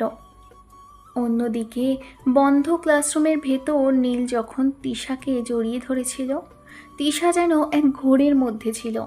নীল আলতো করে তিশার চিবুক ধরে নিজের দিকে ফিরিয়ে বলল, আপু, আমার মনটা এখনো ভরে নাই। আপনাকে কি আর একটা কিস করতে পারি? নীলের এমন সরাসরি আর দুষ্টুমি মাখা আবদার শুনে তিশা লজ্জায় লাল হয়ে গেল। সে এবার আর শাসন করল না, বরং লজ্জায় নীলের শক্ত বুকের মাঝে মুখ লুকালো। তিশার এই নীরব সম্মতি নীলের জয় হিসেবে কাজ করল। নীল তিশার মাথায় হাত বুলিয়ে দিতে দিতে ভাবল যে তিশা আপু সারা ভার্সিটি শাসন করে বেড়ায়, সে আজ তার কাছে কতটাই না অসহায়। অন্যদিকে রাফসানের করা চ্যালেঞ্জের মুখে অদিতি আরও কঠোর প্রতিজ্ঞা করল। সে রাফসানের চোখের দিকে তাকিয়ে অবিচল গলায় বলল, রাফসান, আমি যদি সব প্রমাণ করে দেখাতে পারি, কিন্তু তখন কিন্তু আমাকে মেনে নিতেই হবে। আমি আমার বাবার আভিজাত্য আর সমাজের সব বাধা তুড়ি মেরে উড়িয়ে দেব শুধু তোমার জন্য। রাফসান অদিতির এই পাগলামি দেখে কিছুটা শঙ্কিত হলো। সে ভাবল অদিতি যা বলছে সেটা করা যতটা সহজ, বাস্তবে তা পাহাড় টপকানোর মতো কঠিন। রাফসান কোনো কথা না বলে শুধু অদিতির দিকে তাকিয়ে রইল। অদিতির চোখে আজ যে সংকল্পের আগুন জ্বলছে তা রাফসানকে ভেতর থেকে নাড়িয়ে দিল। সে বুঝতে পারল অদিতি হয়তো আসলেই কোনো বড় কাণ্ড ঘটিয়ে বসবে। অন্যদিকে সাইমের সেই জেদের কাছে রাইসা হার মানল। কোনো সাক্ষী ছাড়াই তারা দ্রুত কাছের এক কাজী অফিসে গিয়ে বিয়ের আনুষ্ঠানিকতা শেষ করে ফেলল। সাইম যখন রাইসার সই করার পর তার হাতটা ধরল, সাইমের চোখে তখন এক ধরনের জয়ের আনন্দ, কিন্তু রাইসার মনের ভেতর তখন এক অজানা ভয় জেগে বসেছে। কাজী অফিস থেকে বের হওয়ার সময় রাইসা বারবার পেছনে তাকাচ্ছিল। সে ভাবল, আমি আবেগের বশে স্যামকে তো বিয়ে তো করলাম, কিন্তু আমার রক্ষণশীল পরিবার কি এই অসম বিয়ে মেনে নেবে? তারা যদি সাইমের কোনো ক্ষতি করে দেয়? রাইসার এই চিন্তায় তার মুখটা ফ্যাকাশে হয়ে গেল। সাইম রাইসার হাত শক্ত করে ধরে বলল, ভয় পেও না রাইসা, এখন থেকে আমি তোমার পাশে আছি।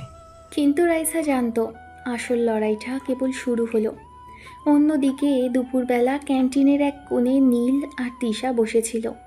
নীল অত্যন্ত যত্ন নিয়ে তিশাকে নিজের হাতে খাইয়ে দিচ্ছিল, আর তিশা যে সারা ভার্সিটির ক্রাশ, সে আজ একদম বিড়ালের মতো বাধ্য হয়ে নীলের সব আবদার শুনছিল। তাদের চোখে মুখে তখন রাজ্যের প্রেম। অদিতি ক্যান্টিনে ঢুকে এই দৃশ্য দেখে মাঝপথে থেমে গেল। তার মুখ হাঁ হয়ে গেল বিস্ময়ে। সে কোনো মতে তোতলামি করে বলল, তিশা, তুই আর নীল এখানে এভাবে? তিশা লজ্জায় লাল হয়ে মাথা নিচু করে ফেলল, কিন্তু নীল দাঁত বের করে হাসল।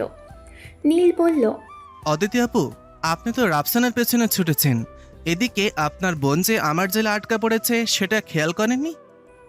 অদিতির বিস্ময় যেন কাটতেই চাইছিল না। যে তিশা নীলকে দু চোখে দেখতে পারতো না, তারা আজ এক থালায় বিরিয়ানি খাচ্ছে। বিকেলবেলা নীল আর রাফসান ক্লান্ত হয়ে তাদের বাসায় ফিরল। দরজা খুলে ভেতরে পা রাখতেই তারা যা দেখল তাতে তাদের দুজনের চোখ কপালে উঠল। ঘরের ভেতর সাইমের পাশে লাল শাড়ি পরে বসে আছে রাইসা। নীল চিৎকার করে বলল, আরে সাইম, আমাদের বাসায় রাইসা আপু কেন? আর উনি এভাবে সেজেছেন কেন? রাফসান স্থির চোখে সাইমের দিকে তাকালো। সাইম কিছুটা লাজুক হেসে বলল, দোস্ত, পরিচয়টা এখন আর রাইসা আপু নেই, উনি এখন তোদের রাইসা ভাবি। আমরা আজই কাজী অফিসে গিয়ে বিয়ে করে ফেলেছি। নীল আর রাফসান একে অপরের দিকে তাকালো। তারা বিশ্বাসই করতে পারছে না যে সবচেয়ে শান্ত ছেলে সাইম সবার আগে এত বড় একটা কাণ্ড ঘটিয়ে ফেলবে। রাতে রাইসার বাবা হঠাৎ 3 বন্ধু সেই সাধারণ ভাড়া বাসায় এসে হাজির হলেন। রাইসা ভয়ে সাইমের পেছনে লুকিয়ে কাঁপছিল। সে ভেবেছিল আজ হয়তো একটা রক্তারক্তি কাণ্ড ঘটবেই। রাইসার বাবা গম্ভীর মুখে সাইমের দিকে তাকিয়ে বললেন, তুমি তবে আমার মেয়েকে না বলে বিয়ে করেছো? তোমার নাম কি? ভাই কোথায়? তোমার বাবার নাম কি? সাইম ভয় পেয়ে গেল। তারপরও রাইসার দিকে তাকিয়ে সে একটু সাহস পেয়ে বলল, আমার নাম সায়েম, বাড়ি মুন্সিগঞ্জ, বাবার নাম আসলাম রহমান। এই কথা বলে সাইম মাথা নিচু করে দাঁড়ালো। কিন্তু হঠাৎ সবাইকে অবাক করে দিয়ে রাইসার বাবা হো হো করে হাসতে শুরু করলো। তিনি রাইসার মাথায় হাত রেখে বললেন, আরে বাবলি, তুই যার সাথে প্রেম করছিস আর কাকে বিয়ে করছিস তা আমি দেখতে চাইছিলাম, কিন্তু তাকে দেখার পর আর হাসি ধরে রাখতে পারি নাই। সাইমের বাবা আমার পরম বন্ধু। তোরা যখন ছোট তখনই আমরা তোদের বিয়ে ঠিক করে রেখেছিলাম। বাবার মুখে এই সত্য শুনেই রাইসার লজ্জায় একদম কুঁকড়ে গেল। সে এতদিন যে ভয় পাচ্ছিল তা আসলে ছিল এক মধুর লুকোচুরি। সাইমও অবাক হয়ে হাসল। ভাগ্য তবে তাদের আগে থেকেই একসুতোয় বেঁধে রেখেছিল। অন্যদিকে রাইসা আর সাইমের বিয়ের সুখবর শুনে অদিতি সাহস সঞ্চয় করে রাতে তার বাবার কাছে গিয়ে দাঁড়ালো। সে সরাসরি জানিয়ে দিল সে রাফসানকে ভালোবাসে এবং তাকেই বিয়ে করতে চায়। অদিতি যখন বলল রাফসান একজন অতি সাধারণ ছাত্র যে বইয়ের দোকানে পার্ট টাইম কাজ করে, তখন তার বাবার মুখ রাগে রক্তবর্ণ হয়ে উঠল। তিনি হাতের গ্লাসটা সজোরে টেবিলে রেখে গর্জে উঠলেন, অদিতি, আমি কি তোকে এই দিন দেখার জন্য মানুষ করেছি? একজন দোকানদারের সাথে আমাদের বংশের মেয়ে বিয়ে দেব? কখনো না। এ নাম আর আমার সামনে নিবি না। বাবার এমন রুদ্রমূর্তি দেখে অদিতি থমকে গেলেও তার চোখ ভেঙে পানি এলো না, বরং সেখানে প্রতিবাদের আগুন জ্বলে উঠল। অদিতি যখন বাবার ঘর থেকে কাঁদতে কাঁদতে বের হলো, তখন অরণি দেয়ালের আড়ালে দাঁড়িয়ে সব শুনছিল। অরণি মনে মনে একটা বিষাক্ত পরিকল্পনা সাজাতে লাগলো। সে ভাবল, অদিতি যদি রাফসানকে পেয়ে যায় তবে আমার কি হবে? আমি যা চেয়েছি তা কেন বড় বোন আগে পাবে? অরণি আজ ঠিক করলো সে অদিতিকে সাহায্য করা তো দূরের কথা, বরং বাবার কান আরও ভারী করবে। সে নিজের মনে বিড়বিড়িয়ে বলল, অদিতি, তুই মরে গেলেও আমি রাফসানকে তোর হতে দেব না। দেখি তোর ভালোবাসা কতটা শক্তিশালী। পরদিন সকালে অদিতি তার বাবার ঘরের সামনে গিয়ে দাঁড়ালো। তার চোখ দুটো রাতভর কান্নায় লাল হয়ে আছে, কিন্তু চোয়াল শক্ত। বাবা তাকে দেখে ভাবলেন মেয়ে হয়তো ক্ষমা চাইতে এসেছে, কিন্তু অদিতি শান্ত গলায় বলল, বাবা, আপনি হয়তো আভিজাত্য নিয়ে ভালোবাসার পরিমাপ করছেন, কিন্তু আমি রাফসানকে ছাড়া অন্য কাউকে কল্পনাও করতে পারি না। বাবা আবারও ধমক দিতে গেলেই অদিতি নিজের ব্যাগ থেকে একটা ধারালো ছুরি বের করে দেখালো। অদিতি কাঁপানো গলায় বলল, যদি আজ বিকেলের মধ্যে আপনি রাফসানের সাথে আমার বিয়ের কথা মেনে না নেন, তবে কালকে সূর্য আমি আর দেখব না। আমার মৃত্যুর জন্য আপনি দায়ী থাকবেন। অদিতির এই অন্তিম সিদ্ধান্ত পুরো বাড়িতে এক ভয়াবহ স্তব্ধতা নামিয়ে আনলো।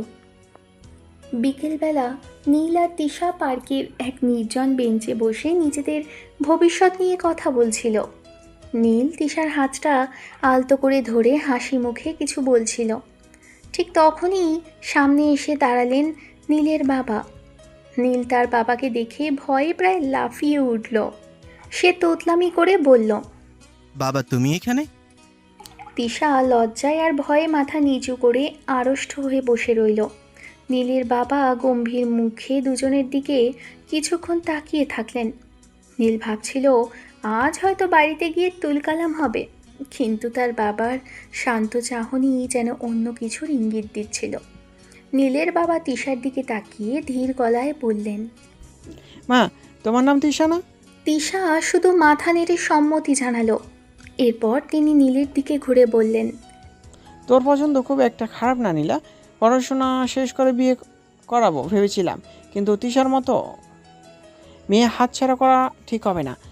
নীলের বাবা তিশার দিকে মোবাইলটা এগিয়ে দিয়ে বললেন, মা, তোমার বাবার মোবাইল নাম্বারটা দাও। আজ রাতে আমি ওনার সাথে কথা বলবো। দেরি করে লাভ নেই, শুভ কাজটা সেরে ফেলাই ভালো। নীল নিজের কানকে বিশ্বাস করতে পারছিল না। পার্কের সেই ভয়ঙ্কর মুহূর্তটা এক নিমেষেই আনন্দের বন্যায় ভেসে গেল। সন্ধেবেলা সকালে মায়ের কল পেয়ে সে যখন তার মাকে দেখতে আসে আর তার মায়ের সাথে কথা বলছিল, হঠাৎ দরজায় কড়া নাড়ার শব্দ। রাফসান দরজা খুলতেই বিস্ময়ে স্তব্ধ হয়ে গেল। সামনে তার বাবার বয়সী একটা ছেলে ও মেয়ে দাঁড়িয়ে আছেন। তারা আর কেউ নয়, বরং অদিতির বাবা ও মা। অদিতির বাবার মুখে আজ সেই আভিজাত্যের অহংকার নেই, বরং মেয়ের প্রাণের মায়ায় তিনি আজ এক অসহায় বাবা। রাফসানের মা অবাক হয়ে তাদের ভেতরে বসতে দিলেন। অদিতির বাবা দীর্ঘশ্বাস ফেলে বললেন, ভাবি, আমি অনেক বড় ভুল করেছিলাম। আভিজাত্যের চেয়ে আমার মেয়ের জীবন অনেক বড়। আমার মেয়ে অদিতি আপনার ছেলেকে ছাড়া বাঁচবে না, তাই আজ কোনো অহংকার নয়, একজন বাবা হিসেবে আপনার ছেলের জন্য আমার মেয়ের বিয়ের প্রস্তাব নিয়ে এসেছি। রাফসান অবিশ্বাসের চোখে তাকিয়ে রইল। সে ভাবতেও পারেনি অদিতির জেদ তার কঠোর বাবাকে এভাবে তার মায়ের সামনে এনে দাঁড় করাবে। কয়েকদিন পর বিয়ের দিন রাফসান যখন জানতে পারে অরণি আসলে অদিতির বোন, সে নিজেকে ভাবাতে লাগলো দু বোনের নাটক নিয়ে।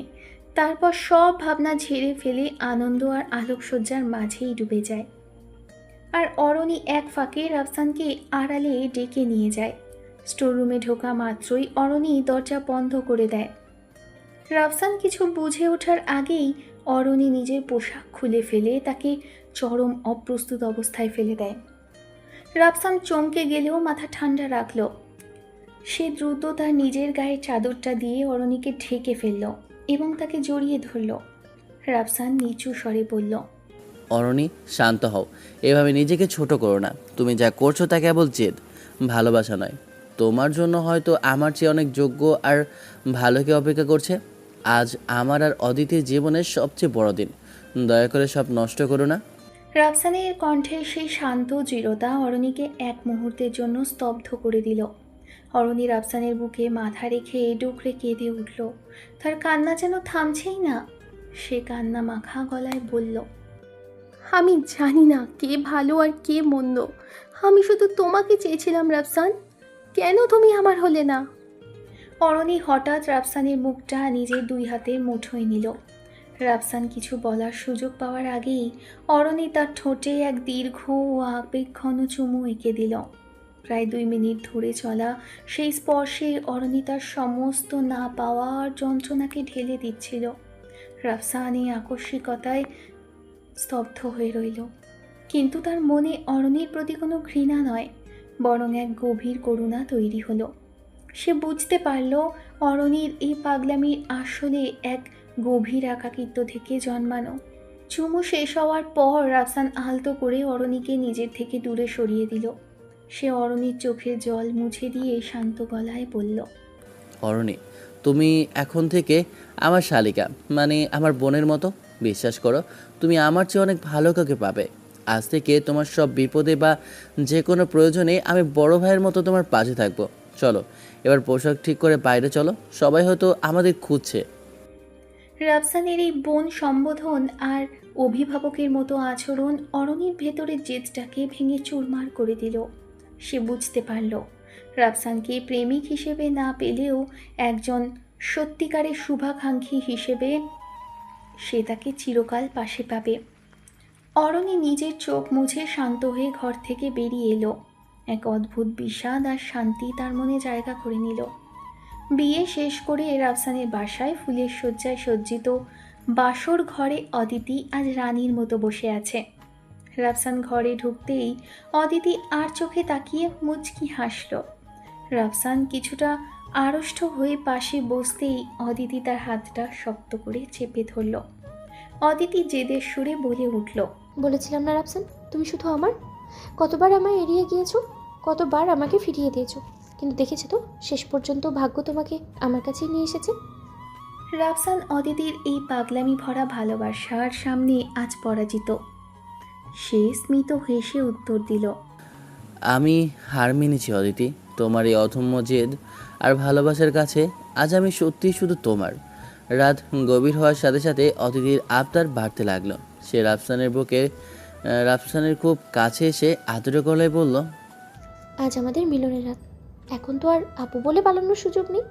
আমাকে একটা চুমু দাও না রাফসান। রাফসান দুষ্টুমি করার জন্য গভীর ঘুমের ভান করে চোখ বন্ধ করে রইল।